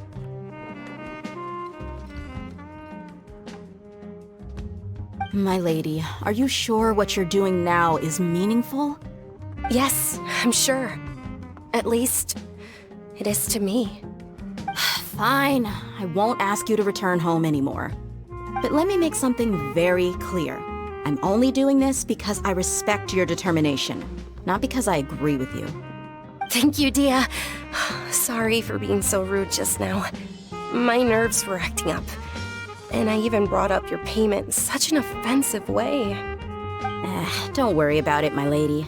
I did say that I like Mora. Besides, that's our next topic of conversation. Today's little excursion caused such a ruckus that every single bodyguard at the estate was deployed. It wouldn't be easy to hide things from your old man. Since this definitely won't be your last escapade, here's a little tip. You should at least make it look like your room and things are still in order when you leave. Also, you'll need someone to cover you for when you're out and about. So, I'll let you hire me, my lady. This way, everyone wins. As for the pay, let's say half of what your father pays me. We can settle the bill when we return to the estate. Okay, deal. Yay! Looks like they've reached an understanding.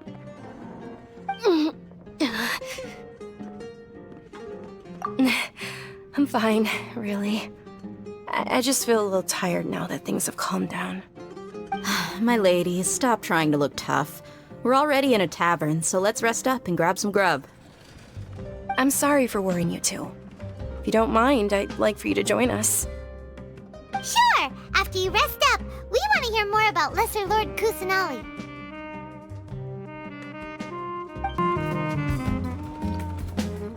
Ha! Well, if it isn't Dia, haven't seen you in nearly half a year. Word on the street is that you're a bodyguard for the Homayani family now. Ha! Don't you find that kind of work boring? Nah, you get used to it. How about a menu over here? You got it, huh? Isn't this little Miss Homayani herself? We don't get to serve personages like you very often. We'll be sure to prepare our very best. Thank you, sir, but there's no need. I don't have a lot of Mora on me, and I really ought to save as much as I can. But please bring these two the best food you have. They're my new friends, so I want to be a good host for them.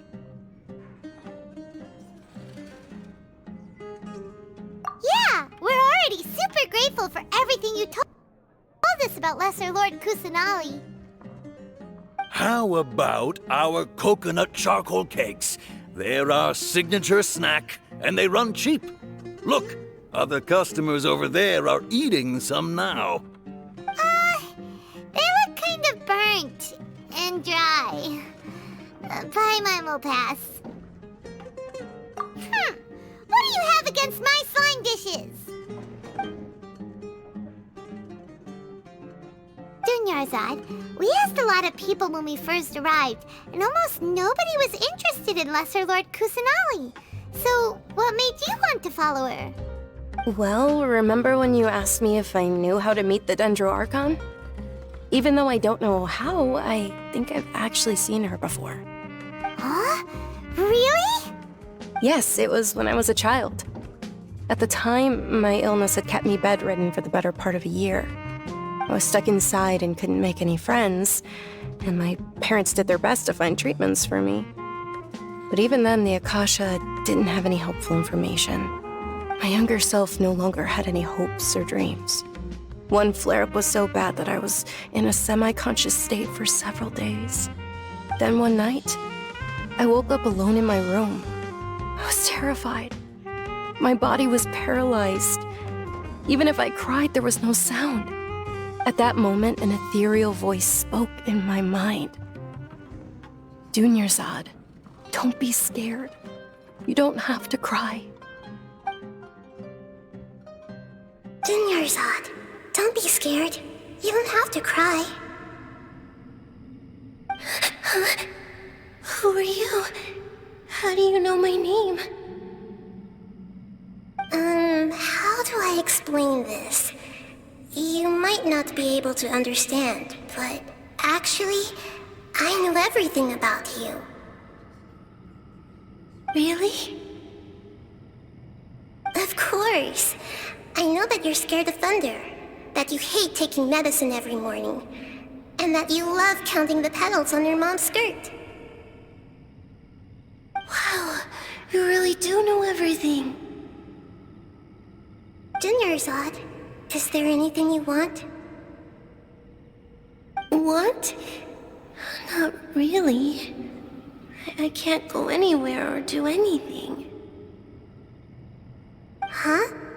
But aren't you a child? All children have wishes. Tell me what you want, and maybe I can make it happen.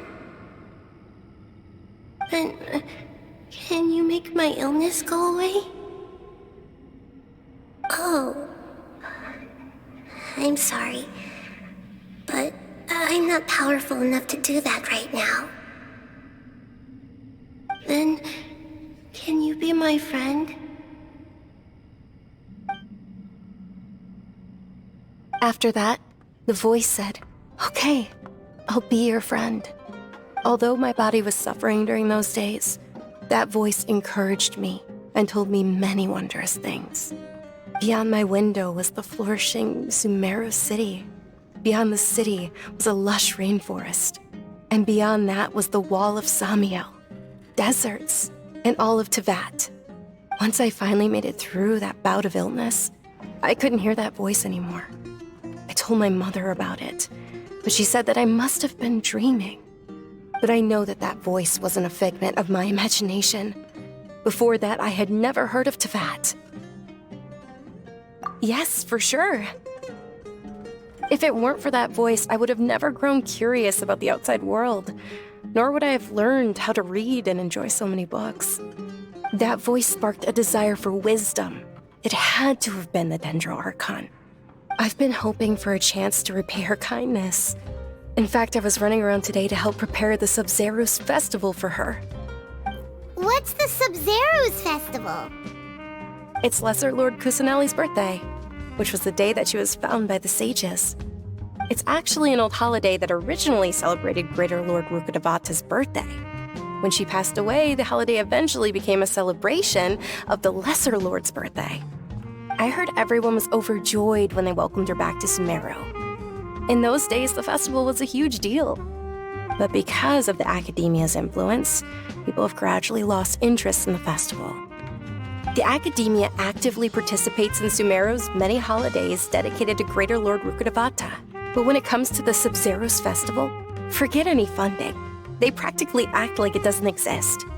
Maybe they see Lesser Lord Kusanali's birth as confirmation of Greater Lord Rukkhadevata's death, so they're reluctant to celebrate it. Aw, but that's awful. It is. It's absolutely terrible. Sure, the Greater Lord founded Sumeru, but hasn't Lesser Lord Kusanali been the one quietly protecting us for the past few hundred years? Just remember that we're still out in public. Don't get too carried away now. I know that people over by the Grand Bazaar still hold the Sub-Zerus festival to this day. But I hadn't met any of them before, so I was never able to contribute. But recently, I made a friend there who also follows Lesser Lord Kusanali. I gave her my savings because I want her to throw a wonderful festival this year. That's the least I could do for Lesser Lord Kusanali. Hold on, my lady. Does this friend happen to be Nilu, the one who sends flowers to the estate? Yes, that's her. I saw her leaving the other day with a nervous look on her face. It seemed like she was hiding something in her arms. Did you give her something? Yes. Initially, I didn't have much Mora prepared, so I had Nilu sell one of my skirts. I've agreed with Nilu to meet up at the Grand Bazaar today and see how things are coming along. Dia, would you accompany me? Sure. That's quite the trip, though. I'll carry you. No, that would be too much, even for you. You might as well just accept the lift. If I let you walk, who knows how long it'll take us. And if anything happens to you, then I'd really never hear the end of it from your father.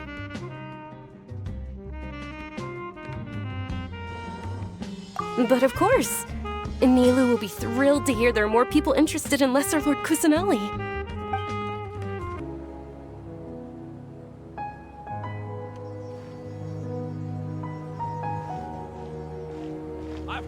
Sorry I'm late, Nilou. Oh, Dunyarzad. It was taking you so long that I assumed you got trapped at home, but you made it in the end. Uh-oh. But if Dia's here, that means you got caught, right? You could say that, but everything worked out. She's on our side now. Not completely. Oh, and who are these two? Oh, meet the Traveler and Paimon, my two newest friends. They're visitors who just arrived at Sumeru City and are looking for information on Lesser Lord Kusanali. So you're followers from another land?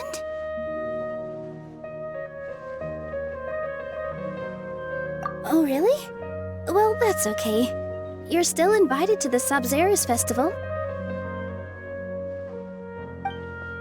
By the way, Dunyarzad, we've already started decorating the Grand Bazaar. It looks spectacular, thanks to your generous contribution. You're very welcome. It's the only thing I could do. Do you still have enough Mora? Probably? But don't sweat it. We've already finished renovating the stage. Come on, I'll show you. Wow! This place is amazing! Not bad. Last time I was here, the stairs were full of holes. The stairs were nothing. A little while ago, we discovered that the tree above the stage had a huge chunk of bark ready to fall off. Mr. Zubair was worried sick. We reported it to the academia many times, but they never sent anyone to deal with it. We didn't want anything bad happening, so we were going to cancel all the stage performances. Oh, probably because it was the theater asking. The academia looks down on performers like us. They probably think it would be best if the theater closed down completely. We can't let that happen, though. Not only would everyone involved in the theater go hungry, but then we wouldn't be able to hold the Sabzeruz Festival anymore. Thank the Danger Archon for Dunyarzad. With the Mora she gave us, we hired someone to patch up the tree, and we also gave the stage a much-needed makeover. The stage is going to be even prettier when it's festival time. I can't wait for you to see it.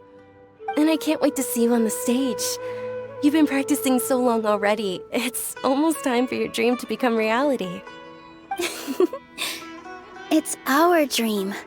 I'll do my best for the two of us. Nilou, what are you gonna be doing at the festival? She'll be dancing the dance of Sabzeruz, the most important performance at the Sabzeruz Festival. Dunyarzad, have you told them the origin of this holiday? I only told them about the Greater Lord and Lesser Lord so far. Okay, then I'll tell you two about how this holiday came to be. According to legend, the Sabzeruz Festival was originally the Goddess of Flowers' birthday celebration for the Greater Lord. A long, long time ago, on one of Greater Lord Rukkhadevata's birthdays, her friends threw her a celebratory banquet. Some of the gods got drunk. One started playing music, and the Greater Lord started singing, so the Goddess of Flowers began to dance. As she danced upon the grass, countless beautiful parisaras began to bloom wherever she stepped. Those brilliant purple flowers became her dazzling stage. All the gods clamored, "Oh, if only time could stop at this very moment."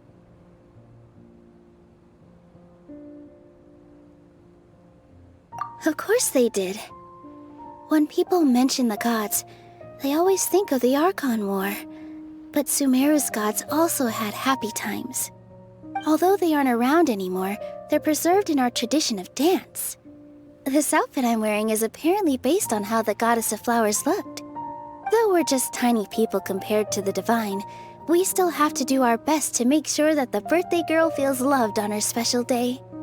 Nilou, you of all people will definitely be able to convey our well wishes to the Dendro Archon. I also noticed that you went the extra mile and scattered Patisaras around the stage. They symbolize the goddess of flowers, after all. It's just a shame that all the real Patisaras went extinct after her death. Yeah. The Greater Lord brought forth Patisaras in memory of the goddess of flowers. But she ultimately could never truly replicate that beautiful purple. Thinking about the goddess of flowers dance makes me wish I could have seen it. If my stage were anything like that, I'd be thrilled if I had just 2 real Patisaras on the stage. So, Traveler and Paimon, what do you think? Interested in the Sabzeruz festival? Will you two be coming?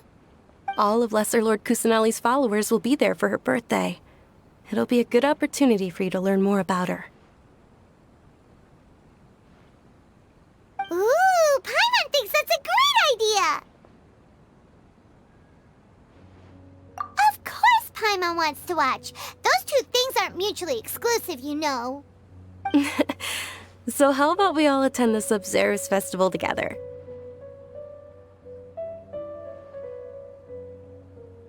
Dunyarzad, let me show you which stage decorations we've picked out so far. Traveler and Paimon, if that doesn't sound interesting to you, then feel free to explore the area. Everyone at the Grand Bazaar loves Lesser Lord Kusanali, and we're all looking forward to the Sabzeruz festival.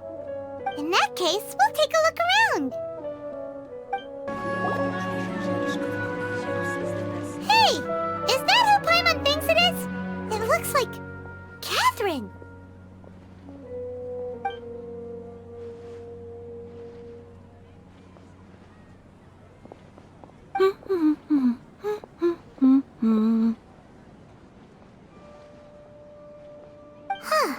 Come to think of it, Paimon's only ever seen her behind the counter at the Adventurers Guild. This is the first time we've ever seen her taking a break. Hey, Catherine! Oh, hey! It's the Traveler and Paimon! What's shaken? Whoa! Break time Catherine sure sounds a lot less formal than usual. Paimon was still waiting for her to say Ad Astra Abyssosque. Sure. Standing behind the counter at the Adventurers Guild doesn't require any complicated functions. But saying and doing the same old things over and over again can get pretty monotonous. Like watching the same Fontaine movie day after day. But take you two, for example. You travel across Teyvat to enrich your lives and gain new experiences. Well, we enjoy traveling across Teyvat and all that, but we're mainly looking for clues about his sister. Yes, you should keep searching. Sometimes the answers we're looking for aren't necessarily at our intended destination. Instead, they're found along the way. Huh. Haven't we heard someone say something pretty similar recently? Anyways, what brings you out here, Catherine? No, not particularly. I guess you could say that I'm loving the recent atmosphere here. If festivals bring happiness to everyone, then that's where their true value lies. Oh, it looks like it's about time for me to be heading back now. Alright, we'll see you next time at the Adventurers Guild. Oh, by the way, thanks for connecting us with the Eremites. We've already made some great friends in Sumeru City thanks to you. I'm sure you two will get along well with the people here. You've already been blessed by the element of Dendro, after all. See you around.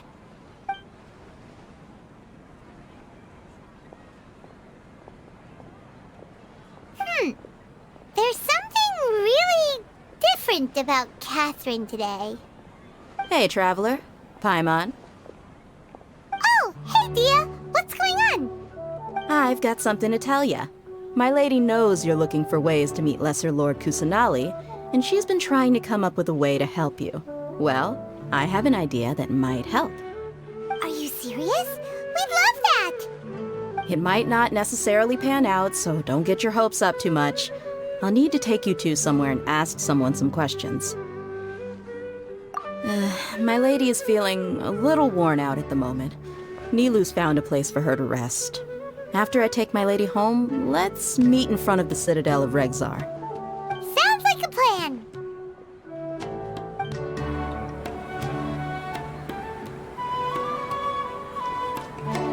Sorry, I'm late. It took some convincing for the master and mistress to believe that Miss Dunyarzad was only sitting in the port for a while because she was in a bad mood. Anyway, I guess I should be thanking you. I haven't seen Miss Dunyarzad that happy in a long time. If it wasn't for you two, she probably would have been caught and dragged back much earlier. You sure sound a whole lot nicer than when we first met, Dia. Who would have thought you had such a soft spot for Dunyarzad? It's called being a professional. I'm a bodyguard, and I work for whoever's paying. Look, Dia's blushing. Listen, you two. I don't expect to be working for Miss Dunyarzad very long, but I hope to finish things on a positive note if possible. Let's cut the chit-chat and head into the Citadel. We'll see if the person I know has a way for you two to meet with the Lesser Lord.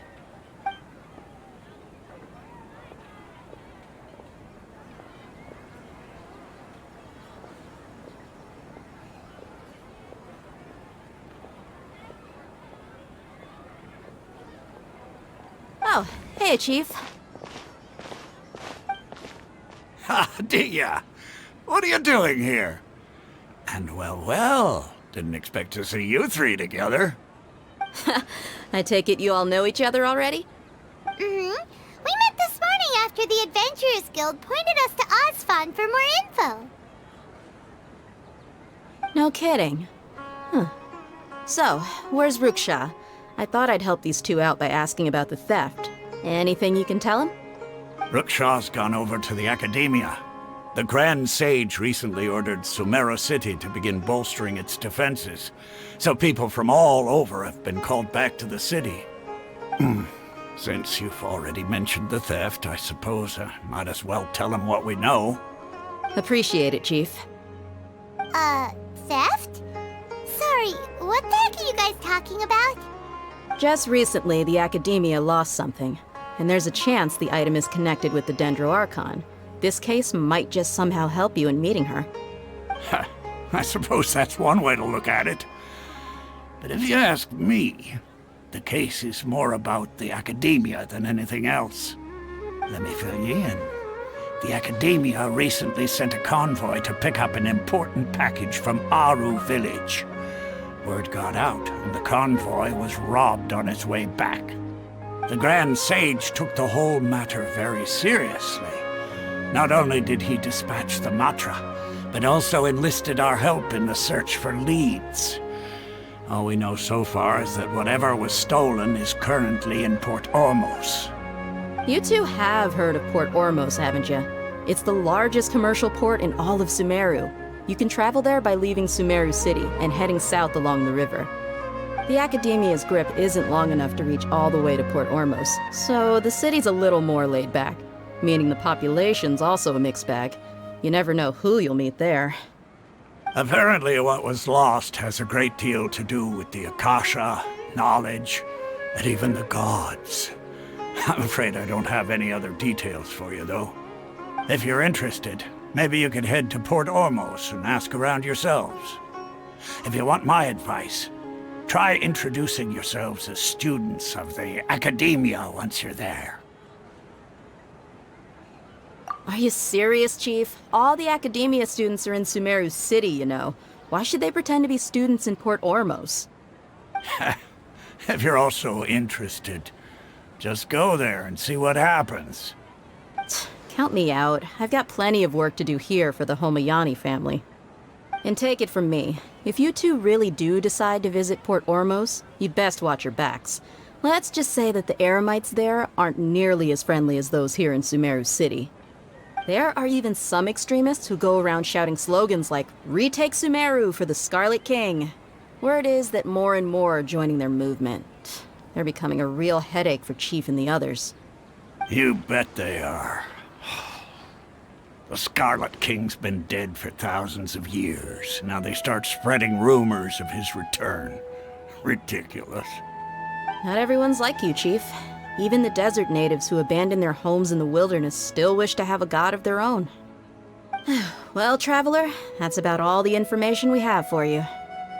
Thanks, Dia! And you too, Osfond! Since we've gathered all we could for the moment in Sumeru City, let's head to Port Ormos and see what we can find next. Miss Dunyarzad is looking forward to seeing you both at the Sub-Zerus Festival, so be sure to get yourselves back here in time for that. Good. Then we'll see you both at the Sub-Zerus Festival.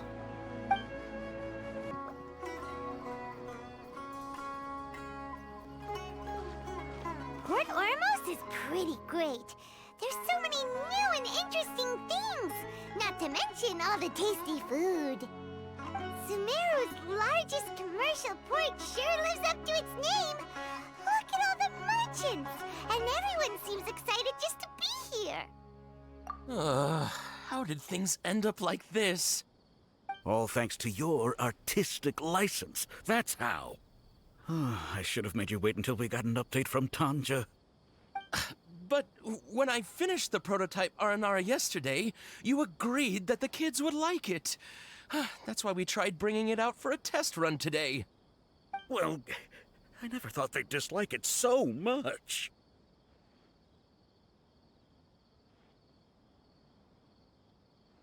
Oh, what should we do?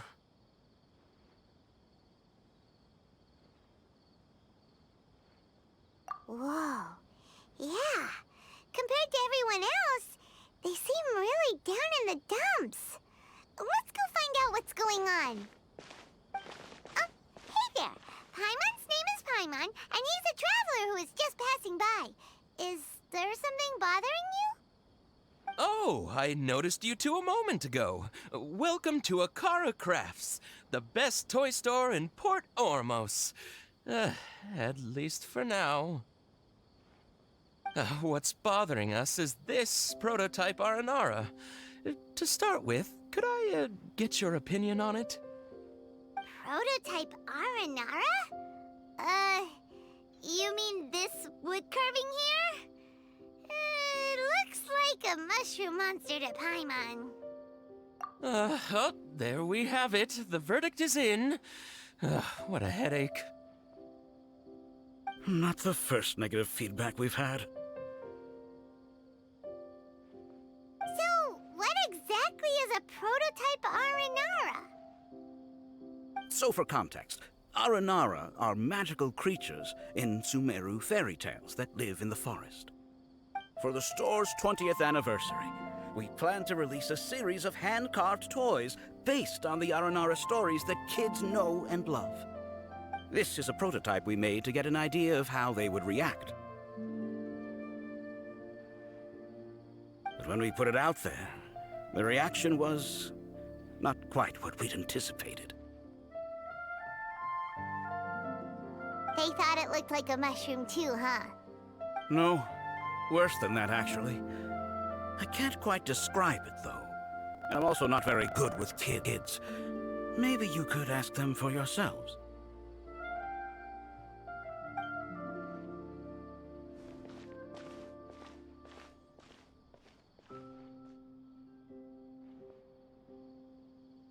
This is not an Aranara. No way. I've read Uncle Tanja's Aranara and the Ill Little Fungus. It says that Aranara are supposed to be chubby and squishy. The carving looks nothing like that. Toys do look better when they're round and chubby. Uncle Tonder said in Aranara's vow that you can deceive the eyes, but you can't deceive the heart. This carving makes me feel lost and confused inside. I don't think the creator put his heart into it at all. It's nothing like an Aranara. Ooh, didn't put his heart into it, huh? Oh, sounds like one of those things that's easier said than understood. Kassid and Alia didn't like this carving, but I think it's okay. It doesn't look too happy, so it's kinda pitiful in a cute way. Oh, a positive review! Yeah, so I would totally ask my dad to get it for me, if it wasn't meant to be a Nara. Oh, well, that took a sudden turn for the worse. We asked the children for their opinions. Oh, how did it go? Has it maybe, grown on them at all? Oh, this is such a shame. Why isn't Tanger back from Gandharvaville yet? Oh, the kids kept mentioning an Uncle Tanger, too. Who is he exactly? Uncle Tanger is a famous children's author here in Port Ormos. He wrote quite a few stories in the past, but none of them were popular among children. Just like our prototype Aranara. But around a year or so ago, he suddenly had a eureka moment or something, and suddenly the children loved every one of his stories. That's right. My little Ghaffari loves his stories too. The whole reason we decided to make these carvings was because we saw just how popular the Aranara are among children. We asked Tanger for guidance, but right after he agreed, he went off to Gandharvaville with his son to look for inspiration. They haven't returned yet. We were running out of time, so we had no choice but to carve an Aranara based on our own imaginations. As you can see, this was a result. Oh, we have to do something. Hey, since you're the famous traveler, could you do us a favor and look for Tanger in Gandharvaville, He doesn't have to come in person if he's too busy. Just ask him to write down his suggestions and bring his notes back to us, if you could. Please, if only to put a smile on the children's faces. And, of course, you'll be well compensated for doing us the favor. They seem pretty desperate. Let's help them out. To see the kids smile. And also for our reward. Yay! Reward!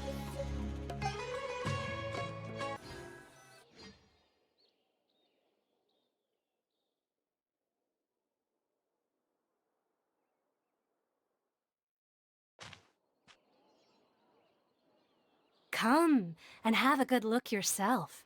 Traditional spices of the highest quality, made with pride and experience. You've got a deal. I can't thank you enough for always looking after my business. Believe me, I'm not making this up.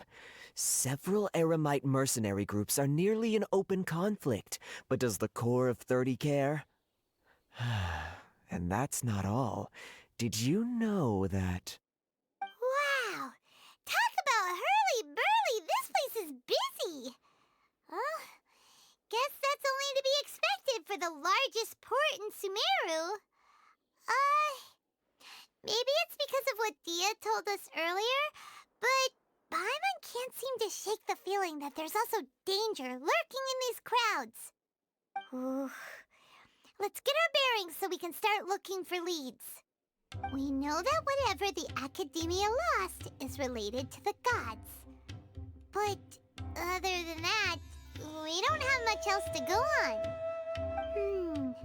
Osvan told us to try posing as Academia students while asking around. Paimon checked the Akasha on the way here, and the Academia doesn't seem to have any research facilities in Port Ormos. Paimon doesn't get it. Won't we look even more suspicious going around saying we're Academia students and asking about the stolen item?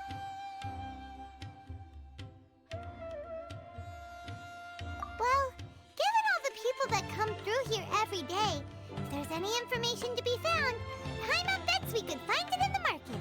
Let's ask around and see what we come up with. Welcome. Welcome. How can I help you two? Hi there. We would like to ask you a question. Do students from the Academia ever come to Port Ormos? Of course. Especially around this time of year. Students from Sumeru City that are about to graduate often come to Port Ormos to cut loose a little. Many people often talk about how hard it is to get accepted into the academia, let alone graduate. But those who finish their studies and go on to become full-time researchers at the academia have it even harder. Sure, we may not be Sumeru City, but Port Ormos offers beautiful scenery and a stress-free environment.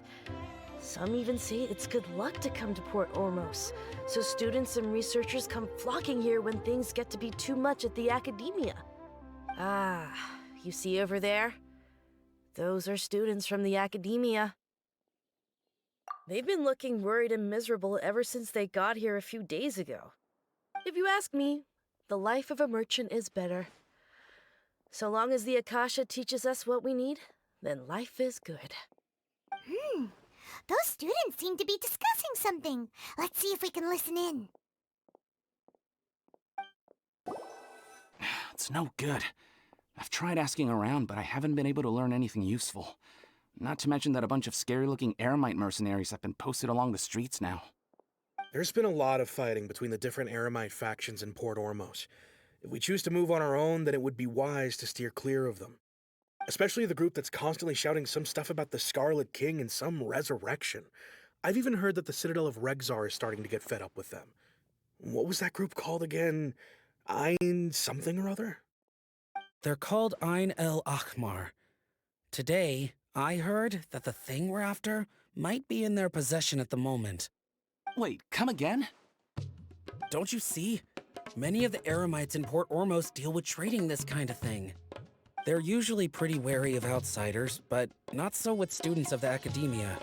It's because the kind of goods that students are looking for aren't the kind of goods that Eremites are after. As long as they know you're a student, then deals can be made. I've heard that Ein El-Hakmar likes to set up shop at the Jafar Tavern. Supposedly, if you're willing to part with 500,000 Mora, they'll give you info on anything. Wait, did you say 500,000? If information alone costs that much, then how could we ever afford to buy what we're looking for?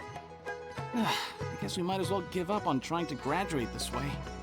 I wouldn't worry too much. Our field of research is very niche. Who else could possibly be after that kind of shady knowledge? I bet it's practically worthless to anyone aside from us.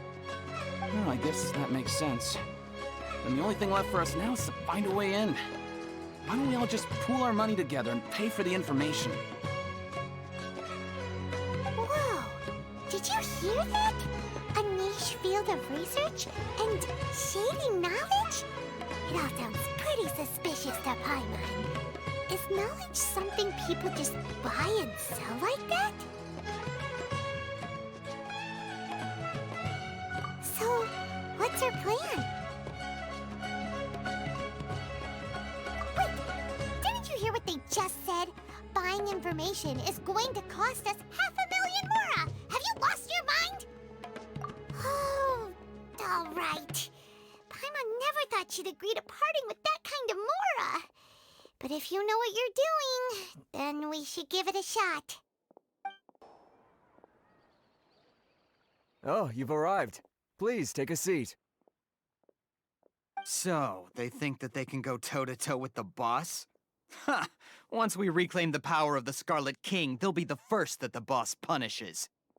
They're nothing to be afraid of. Our main rival now is the Caracal Battalion. They've also amassed a significant amount of Mora this time, so we mustn't underestimate them. How can the Caracal Battalion compete with the boss when they're nothing but a bunch of money-grubbing opportunists out for a quick Mora? Yeah, with Boss's fervent devotion, he'll be able to use this power to bring our god back this time. Huh. All these guys talk about is the Scarlet King, so they're probably the ones we're looking for. Greater Lord Ruka Devata. That traitor and her followers must not be spared. The day will come when the Scarlet King exacts vengeance on Sumeru, and all of them shall be punished. Yeah, Paimon was wondering what they meant too. We should ask about that if we get the chance later.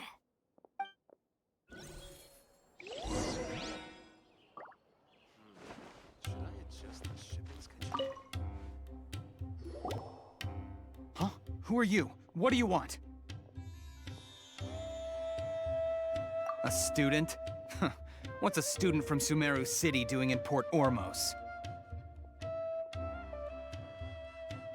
Ah, well, if it's info you want, you've come to the right place. The question is, can you afford it?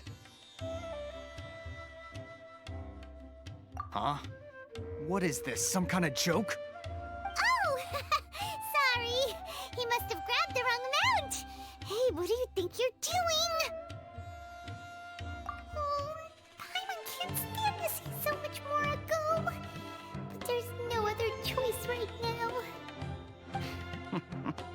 Here, this is the merchant's address. Whatever you're looking for, you'll find it there. Hmm? Well, what are you waiting for? Oh, that's right! We heard you mention the Scarlet King just now. We're actually interested to know more because we're, archaeology students! Fine. Since you've already handed over the Mora, I guess I can throw in a little extra info. As you can see, members of Ain al-Ahmar are devout believers of the Scarlet King. Years ago, the Scarlet King founded the great desert nation that was our homeland. It was an advanced civilization, far beyond anything you'll see in present-day Sumeru. The Scarlet King was the rightful god of wisdom, but he was betrayed by a companion he trusted. She even stripped him of his title, God of Wisdom. So, you mean the traitor was... Greater Lord Rukkhadevata, yes. That shameless wretch destroyed the Scarlet King's civilization, and our ancestors were forced to flee to this land where we were made to suffer the tyranny of our enemies. Furthermore, she conspired with the Academia to cover up the truth of her actions, and create the merciful and benevolent facade for which she is now known. Ugh, just thinking about it sickens me.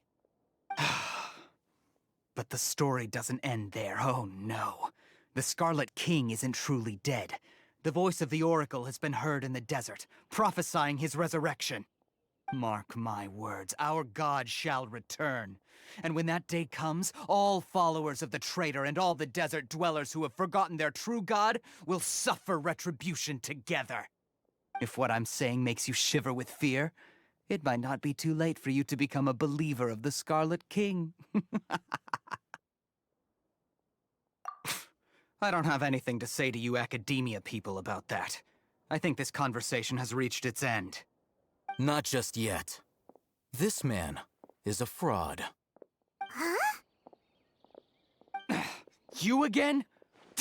Deranged Academia lunatic. Yes, it's me again. I already warned you that if you weren't willing to sit and discuss things with me, I'd take measures to make things uncomfortable for you. Listen to me. That address he gave you is fake. Or at least, you won't find a merchant waiting for you there. This group has been boasting all around that they can provide information on a certain item as a means of luring people into their territory. Once you show up, they keep up the act until they have hard evidence that you want to purchase said item. Then they use that to squeeze you for all the Mora you're worth. Hey! Shut it, ALHAITAM! What are you playing at, trying to ruin our business like this, I told you the other day. I wish to discuss my terms with your boss. Ha! The boss made it perfectly clear that he won't negotiate with you. Yes, and in no uncertain terms. But that was then. It does not preclude him from changing his mind in the future. I'm warning you, don't push us, or this could get ugly. We don't usually get rough with people from the Academia because it just complicates things. For a lunatic like you, though, we might just have to make an exception. If you're suggesting that we escalate this from a verbal exchange to a physical one, I accept. After all, even the Archons used war to negotiate the ownership of Teyvat. If, on the other hand, we can't agree on any means of negotiation at all, then I'm afraid my next course of action will sting a little more than the mere falling through of a few business deals. I will jeopardize the Eremite's reputation, which I know you value above all else. I am quite confident that if I began to take such action, your boss would willingly approach me himself. However, I fear that by then, some things will have happened that cannot be undone. Also, a word of advice. I suggest you tell your boss exactly what happened here today. Otherwise, he might blame you for not telling him in the future. What did you say? Consider this. Have I ever failed to follow through on my word in the past? This guy is really out of his mind. Okay then. If you really have a death wish, let's meet a week from today. The pier in front of the Pharos Lighthouse, 4 o'clock in the afternoon, sharp. Don't expect us to hold back. Not so fast. First, you return the 500,000 mora to them.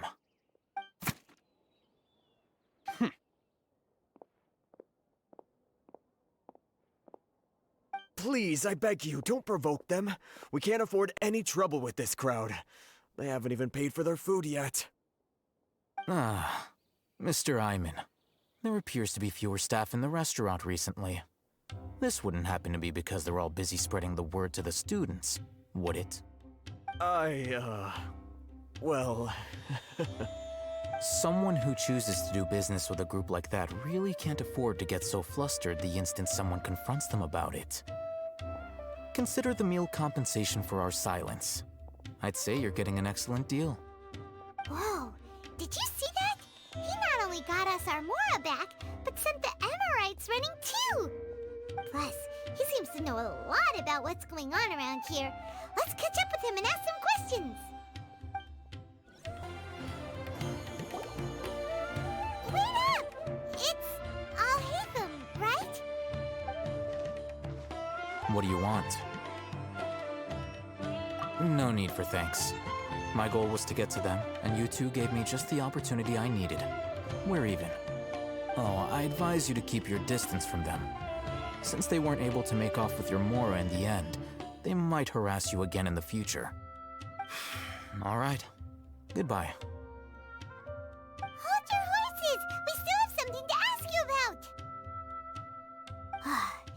Since you tore through their scam right in front of them, you must know the real story about certain something, no? Who exactly are you two?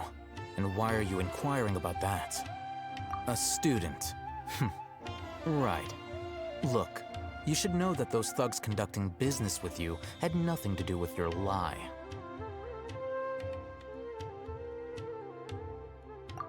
Huh? Oh, yeah! He's really strong! Weren't you saying something about a physical exchange? We can help with that. He doesn't even have a vision. Forget it. Maybe not, but he can still use elemental energy. Otherwise, there's no way we'd go asking for info from from guys like that.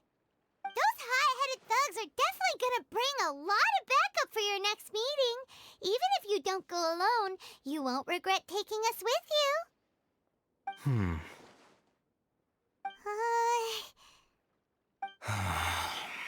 All right, I accept. Got a pen and paper? If you're searching for someone who sells that kind of merchandise, I'll give you one of their addresses, and you can try your luck. We'll reconvene at the appointed time by the pier. It doesn't matter if you show up or not. So, since you were happy to give us this merchant's information, does that mean you can tell us exactly what we're after? You were willing to part with 500,000 mora for something and you didn't even know what it was? Okay. Well, if you truly are as skilled as you claim, then you can beat the answer out of them when they become hostile. Look, if you've been making inquiries, then you have to know something by now. Tell me what you know so far, so I don't waste time repeating information. We know it's connected to the academia somehow, and that not only do the Eremites deal in it, but some students want to get a hold of it too. What else? You know almost everything there is to know, but you're unable to compile this information because you've never seen the object before. This is what you've been looking for. Huh? Paimon can't tell what it is. It looks like some kind of ornament. This is a knowledge capsule. To put it simply, it's a vessel that can store a fixed quantity of canned knowledge. It's like a miniature Akasha. anyone who links it to their personal Akasha terminal instantly becomes privy to its contents. Correct. Anyone. Unlike the Akasha, which heavily regulates who can access what information, knowledge capsules confer their contents without any requisites. That's amazing! It's essentially a convenient and harmless vestibule for knowledge. Unfortunately, it's illegal in Sumeru to privately possess or trade them. They were created as a means for scholars to transfer knowledge gained from Irminsul into the Akasha, and are intended to be destroyed immediately after use. But despite strict regulations, some of these knowledge capsules will always escape destruction. After all, there will always be those in this world who are dissatisfied with life as designed for them by the Akasha and wish to change their fate. Over the past century, a wide variety of canned knowledge has been leaked from the academia. Now, in Port Ormos, the valuable ones are a means to mora for the Eremites. Meanwhile, those which the Eremites deem to be useless to them occasionally prove useful to the common citizens and hapless academia students. Well, I think that about sums it up. Ah, so that's your true objective. With our current arrangement, I don't believe I can offer an answer. You're still resolved. Fine. Let's talk somewhere with fewer people. Let's continue our conversation here. If you wish to learn more about the knowledge capsule that the Academia lost, then you must help me with something. I need you to find someone named Dory, a traveling merchant. Unlike the peddlers who hawk inferior knowledge capsules, she often has quality goods in stock. Some say that as long as there is profit to be made, there is nothing she won't dare to sell. She's guarded against people from the Academia because most of her wares don't comply with Academia regulations. I think she blacklisted me. I met with her informant, but it soon became clear that they had no intention of letting me get any further. Become one of Dory's customers and earn her trust. This is my condition for further collaboration. Why do you want us to meet with her? Until you complete this task, you don't have question privileges. Fine. So how do we go about doing this? You two are outlanders who haven't been here for long, so Dory should view you as safe clients. I'll give you the informant's address and their contact password. Beyond the password, though, I have no way of knowing what other tricks she might have up her sleeve. You'll have to improvise. This is kind of nerve-wracking. The true challenge begins after you meet her. She has a keen nose for mora and a shrewd eye for wares, and she only likes customers who she deems to have good taste. I'll prepare some funds for you. Buy her highest quality wares and earn her approval. What? We only just saw a knowledge capsule for the first time! We don't know how to tell which ones are good and which ones are bad. Is that something we can learn quickly? That's true. Have you two heard of elemental sight? Oh? That's a surprise. Guess I'll have to hold you in higher regard. Anyway, that ability should resolve your issue.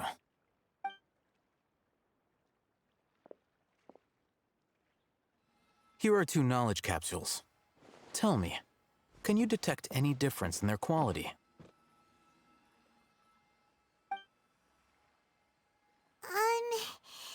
They look the same to Paimon. Try inspecting them with elemental sight. How'd it go? Did you see anything? Rumor has it that higher quality knowledge capsules generally appear brighter when viewed through elemental sight.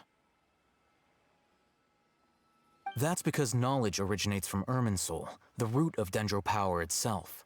The more powerful the knowledge, the richer it is in Dendro energy.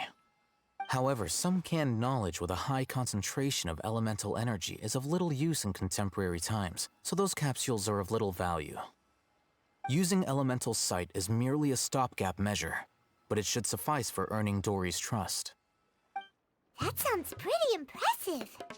Here's a sheet with the informant's location and contact password, and here is the Mora for purchasing canned knowledge. Don't be cheap. You'll need to spend to catch Dory's eye. If there's any Mora left over, just keep it. Oh, and be sure to exercise some caution. There have been Matra present in Port Ormos lately. Your efforts will be for naught if they catch you. Matra?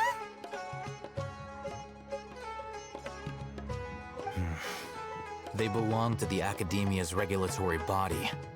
They also handle cases of illegal canned knowledge transactions. Like I said, the Academia has banned both their trade and possession. The Matra are razor sharp. You're in for nothing good if they lock their sights onto you. If you two want to back out, now's the time. Okay, then we have a deal. If you succeed in your dealings with Dory, come find me at the Wikela Funduk. We'll have an open discussion then. Hello. What are you two looking to buy?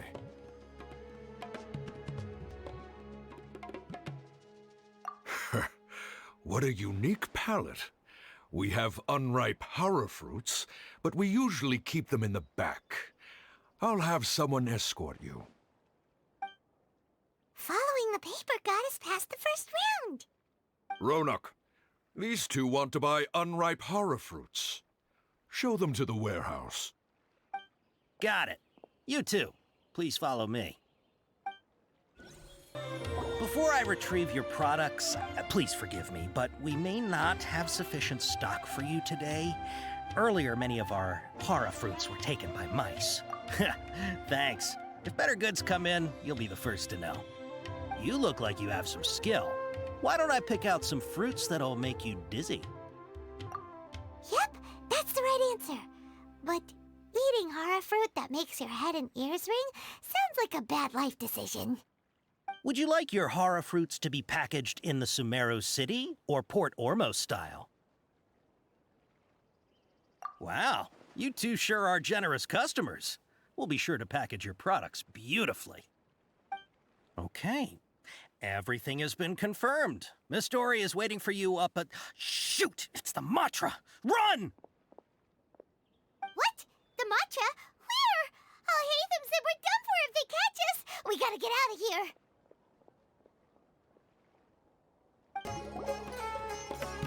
Here, over here.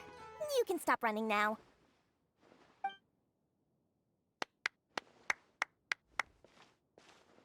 So you were the one who was calling out to us just now.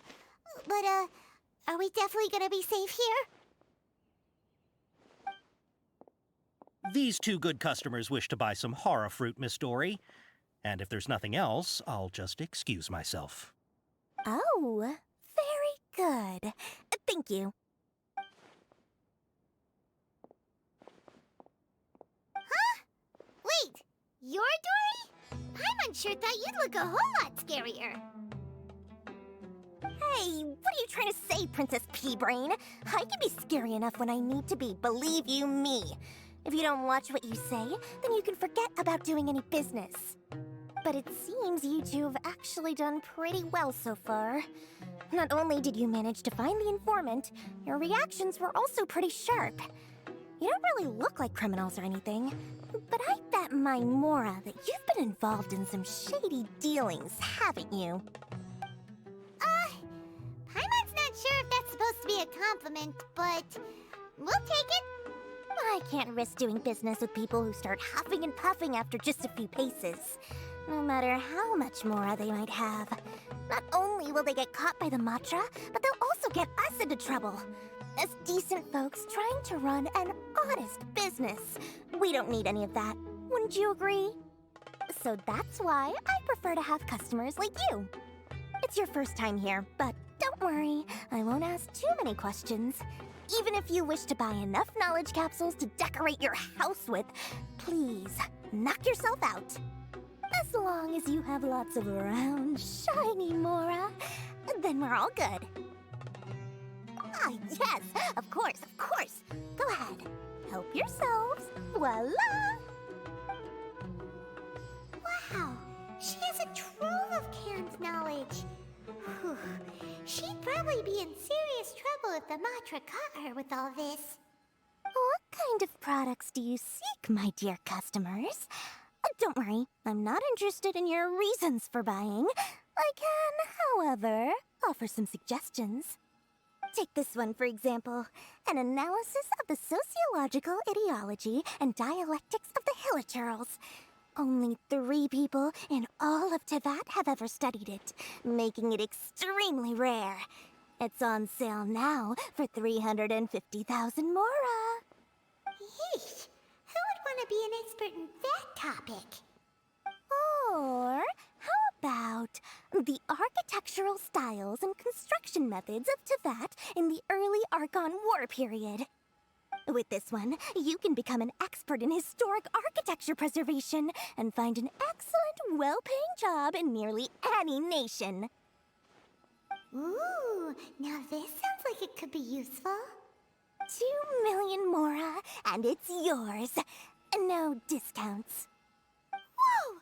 That's a lot of mora! Of course, you are free to pick whatever your heart's desire. The contents and price of each knowledge capsule are indicated in small text on the body of each one, down at the bottom. Alright, let's try the method that ALHAITAM mentioned.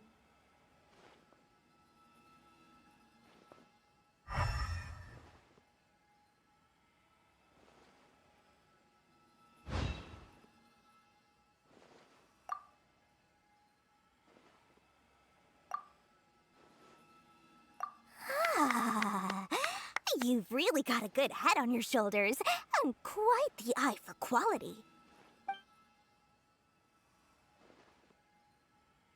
We'll take these, please and thank you.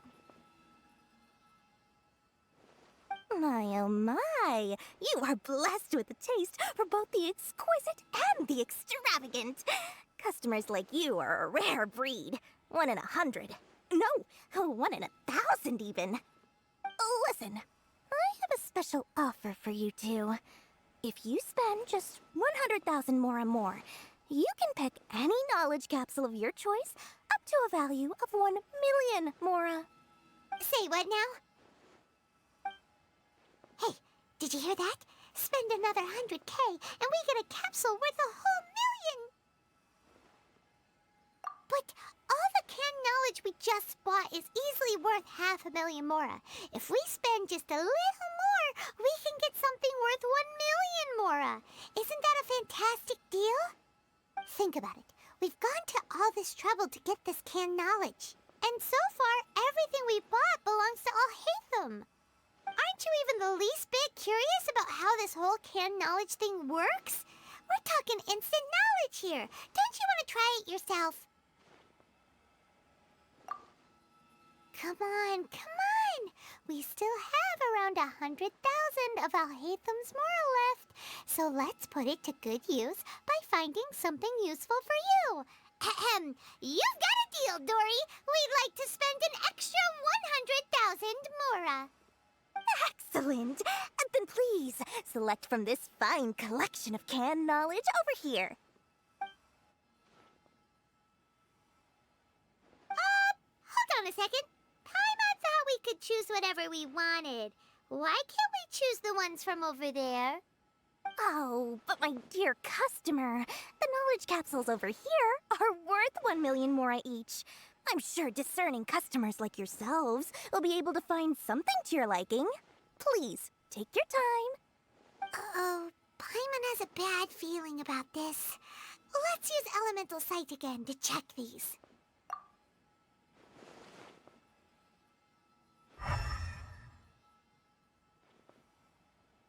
So, what did you see? So, they're all worth about the same amount? Well, anyway, the mora's already been spent, so let's at least try to find something useful. Let Paimon take a look here. An introduction to traditional Sumeru brewing techniques, the art of growing spices, an overview of ancient runes. Oh, how about this one? Sword Fighting Techniques 8. Not sure we'd ever find volumes 1 through 7, but at least this knowledge should be useful, right? Let's go with this one. Dory, we'll take this one. All right, very good. I'm expecting some new goods in the next couple days, so be sure to check back again soon. Whether it's canned knowledge or anything else you need, bring your Mora to Dory and doors will open. Ha, you two made it. And from the looks on your faces, you were successful. Whoa, there's so many people from the academia here. Why would you pick this place as our meetup spot? Well, Wikela Funduk is under the Academia's control, so naturally the Academia has people working here. I came to Port Ormos under the pretense of conducting official business. You're a pretty daring guy. Relax. No one here is interested in anything we say, and the Matcha won't come here. Okay now, tell me how your encounter with Dory went. Okay, we did what you asked. So, can you tell us about the knowledge capsule that the Academia lost now?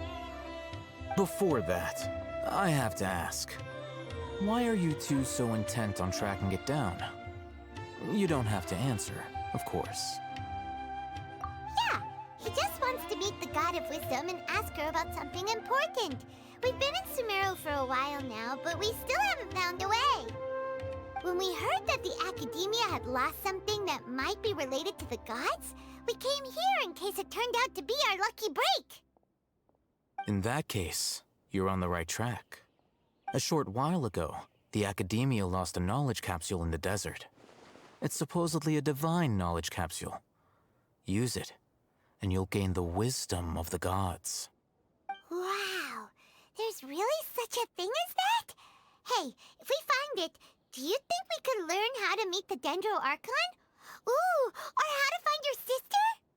I highly doubt it has any mystical properties, but it does indeed exist. And it's right here, in Port Ormos. So, where exactly? That's what we need to find out next. I won't deny that. I am investigating because I'm curious as to what the divine knowledge capsule truly is. As you know, the Eremites in Port Ormos also have their eyes on it. It is an extremely precious item. The knowledge contained within may bring great power or wealth to whoever has it in their possession. Several brigades have been vying for ownership of it as of late, but there is still no victor. My personal finances and connections cannot compete with those of the Eremites. After attempting various methods, I finally managed to reach a tentative agreement with several brigades. I agreed to forego ownership of the divine knowledge capsule in exchange for the opportunity to study it. After all, there's no harm in understanding what it is. However, there are those who are less amenable to negotiation, such as those from Ain al-Ahmar. They adamantly believe that the divine knowledge capsule contains the Scarlet King's power, and that he will return to this world when they obtain it. They refuse to let anyone from the Academia tarnish their deity's soul. So you kept hounding them because they refused to cooperate with you? Yes. Ain al-Ahmar isn't exactly wealthy, but its members are determined to get that capsule by any means necessary. To that end, they've resorted to many methods more foul than fair in order to amass sufficient funds. So, I've been sabotaging their business to force them into negotiating with me. The Divine Knowledge Capsule should be up for a secret auction within the next few days. Each brigade will place their own bid, and the prize will be covertly given to the winner. To ensure the capsule's security and to evade the Matra's notice, the winning brigade will not publicly disclose their victory. Unless I know whose hands the Divine Knowledge Capsule ends up in, my agreements with them will fall through. Dory is the most reliable source of information, but that avenue was previously closed to me. With you on board now, the situation is different. In other words, you wanted us to befriend Dory so you could find out where the Divine Knowledge Capsule is. Yes, you can say that. But this arrangement harms none of us. The day after tomorrow, go back to Dory and try to purchase information on the Divine Knowledge Capsule's whereabouts. If she has no information, wait 2 days and approach her again. If I get the opportunity to study the Divine Knowledge Capsule, I will relay my findings to you. Will that suffice as compensation? Okay, then we'll meet up in 2 days. ALHAITAM, before you go, we actually bought a knowledge capsule for ourselves, but we're not sure how to use it. You two want to try using a knowledge capsule? Sure, I can teach you. Doing so right under the Academia's nose is a bit problematic, though. What do you say we head to the outskirts of town?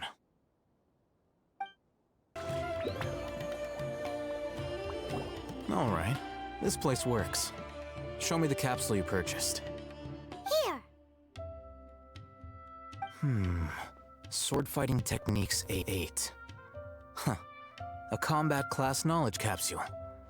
This class is something of a rare find these days, since most have been taken by the Eremites to augment their battle capabilities. Really? Aw, yeah, what a great buy! If you want to determine the efficacy of this capsule, I can evaluate your combat ability. However, effects will likely be minimal if you already possess a high amount of strength. We can conduct a controlled experiment where you fight 2 battles, one before using this knowledge capsule and one after. While you fight, we can use an Akasha terminal to monitor your various physical parameters. There may be variances in your physical strength between the 2 tests, as well as a disparity in your opponent's abilities. But don't worry, I'll run statistical analyses afterward to mitigate any confounding effects. Wow! ALHAITAM! You must have been one of those guys at the Academia who got top grades on everything. Paimon's curious about something, though. You definitely weren't one of those students who needed canned knowledge to graduate from the Academia, right? So why are you risking getting caught by the Matra for this capsule? When you are unable to understand a researcher's actions, most cases can be attributed to curiosity. This is but one theory. Sounds like you're trying to avoid the question. All right, let's begin the test. Just fight as you normally do. All right, I'll link your Akasha terminal to record data. The next step is to use this knowledge capsule. Hold it in your hand. I'll help you establish a connection with it so you can activate its power. Now, I'll start recording data again. ALHAITAM, how's it going? Well, the knowledge capsule you purchased did improve his combat capability. During the second fight, his overall fighting performance increased by 0.073%. Wait, how much?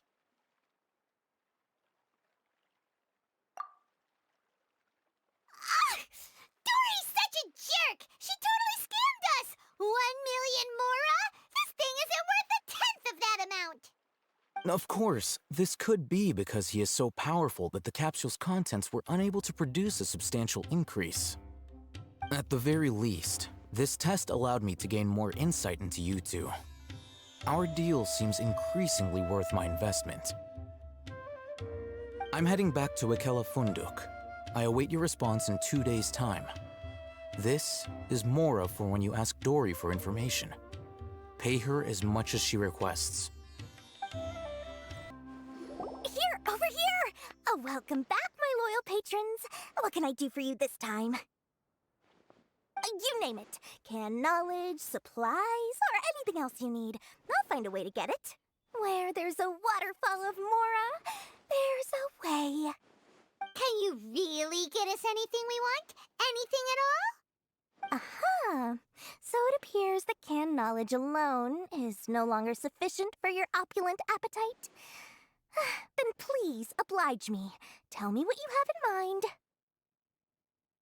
Oh! I knew customers with pockets as deep as yours would undoubtedly crave something more profound than ordinary canned knowledge. But you know, that kind of information isn't going to be cheap. After all, I had to work really hard to weasel my way into the auction site. Not to mention that if anyone found out that I was the leaker, I would be in big, big trouble. But how can we be sure your information is accurate? Paimon's curious how you just happen to have this kind of info the moment we need it. Because to me, anything of value is what I consider to be my supply. Therefore, I must always be aware of what's hot on the market in order to secure more sales. As for the information's authenticity, well, you've no need to worry about that. I used a camera to take a picture of the transaction. That way, no one can dispute it. It's always a pleasure doing business with such sterling patrons. Now that you've paid in full, here's the scoop. The Divine Knowledge Capsule was purchased yesterday by a certain Misery, the leader of Ain el-Ahmar. Ain el-Ahmar? You mean the Eremites who worship the Scarlet King? Ah, so you're already familiar with them. The group has done everything in their power to obtain the Divine Knowledge Capsule. After all, they believe it contains the power of the Scarlet King. That Divine Knowledge Capsule is unlike any other canned knowledge I've seen before. It was glowing bright red. The capsule is clearly visible in the picture I took. You can look for yourself. Thanks for the info, Dory. Please, it's my pleasure.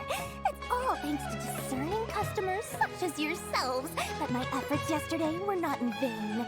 Please, don't hesitate to contact me if you ever need anything else in the future. Mora for Dory opens doors. ALHAITAM! We got the info you wanted! Really? All right. Let's hear it. Dory even gave us evidence to verify the intel. Have a look. Huh, look at that. Clear as day. It must have taken some guts just to infiltrate the scene of the Eremites' transaction. But then to get close enough to take a picture like this. Bold move, Dory. Very bold move. All right. The person in this picture is indeed Misery, the leader of Ain el-Ahmar. And the glowing red capsule he's holding appears to be the Divine Knowledge Capsule. In which case, if we play our cards right, when we confront them next week, we should be able to force them to show their hand. At first, Paimon didn't get why you were provoking these Ain el-Ahmar guys. But now, it sort of makes sense. Everything's playing right into your hands. After we defeat them, we can finally have a serious talk with their boss and get them to lend us the Divine Knowledge Capsule. Thank you for your time and efforts. Take a few days off while I make some preparations. Let's meet up again on the afternoon of the arranged date, 3 o'clock sharp. See you then.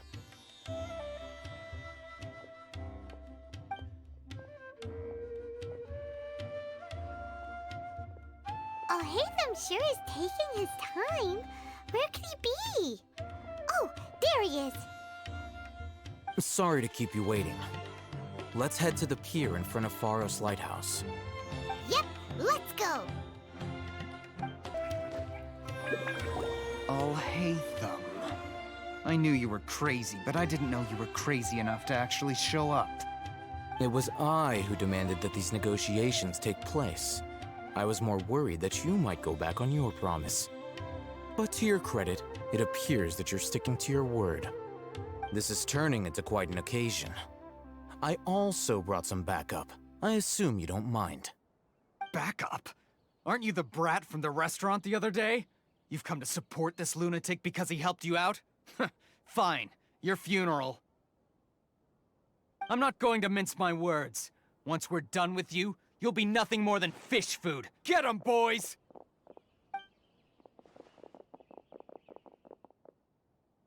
Uh-oh, here they come. Good luck, you two.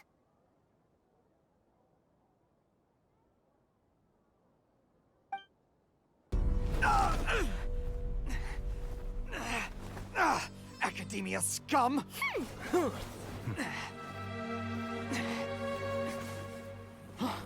Boss! Finally! Did you use it? Great! Now we can... Boss? Boss!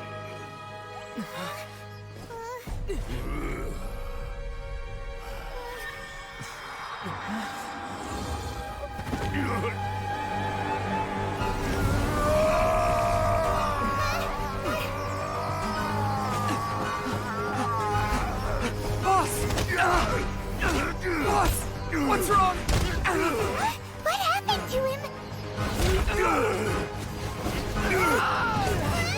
We have to cut his Akasha connection, now.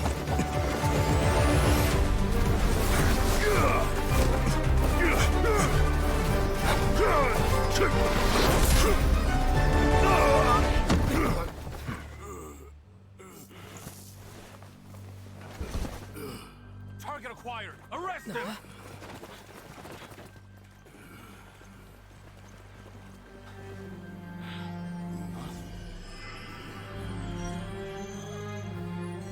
Do not impede our work. Is that understood, ALHAITAM? Of course. I was only trying to help. Take him away!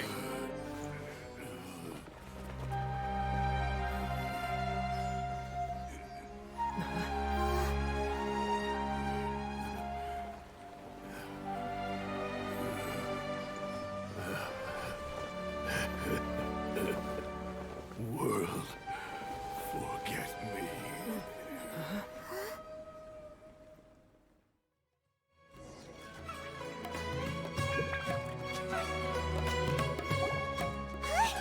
What in Tibet just happened? It's like that big guy suddenly lost his mind. It looks like he used the Divine Knowledge Capsule. You mean the Divine Knowledge Capsule did that to him? Oh, yeah. You mean how some researchers go insane after getting knowledge from Irminsul? I've heard of numerous incidents of researchers in Satyavada life going insane.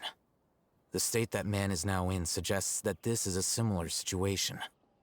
This Divine Knowledge Capsule does appear to be linked to the gods, but beyond that, it doesn't seem anything like the rumors suggest. Possessing it doesn't grant you divine wisdom or power. Did you hear what he said? World, forget me. What could that possibly mean?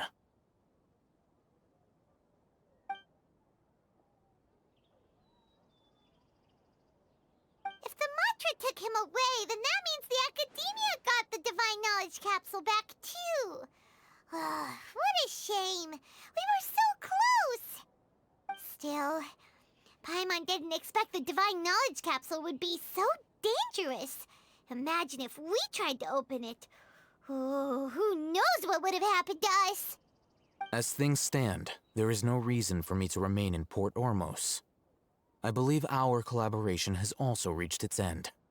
Oh, we were so busy trying to find the Divine Knowledge Capsule that Paimon forgot to ask you something. Since you're a member of the Academia, do you have any idea how we can go about meeting Lesser Lord Kusanali? Truthfully, I don't. Lesser Lord Kusanali appears to exist outside of Sumeru's entire administration. Most of the time, you wouldn't know she exists at all. Moreover, since the Academia possesses the Akasha, a symbol of our deity's wisdom, scholars have no reason to desire to make contact with the deity herself anyway. Everything about Lesser Lord Kusanali is such a mystery! I'm heading back to the Academia. How about you two? It's almost the day of the Sub-Zero's festival. Maybe we should head back too. We've been rushed off our feet over the past few days, so maybe a little rest and relaxation will do us good. Then we'll part ways here, ALHAITAM, until we meet again.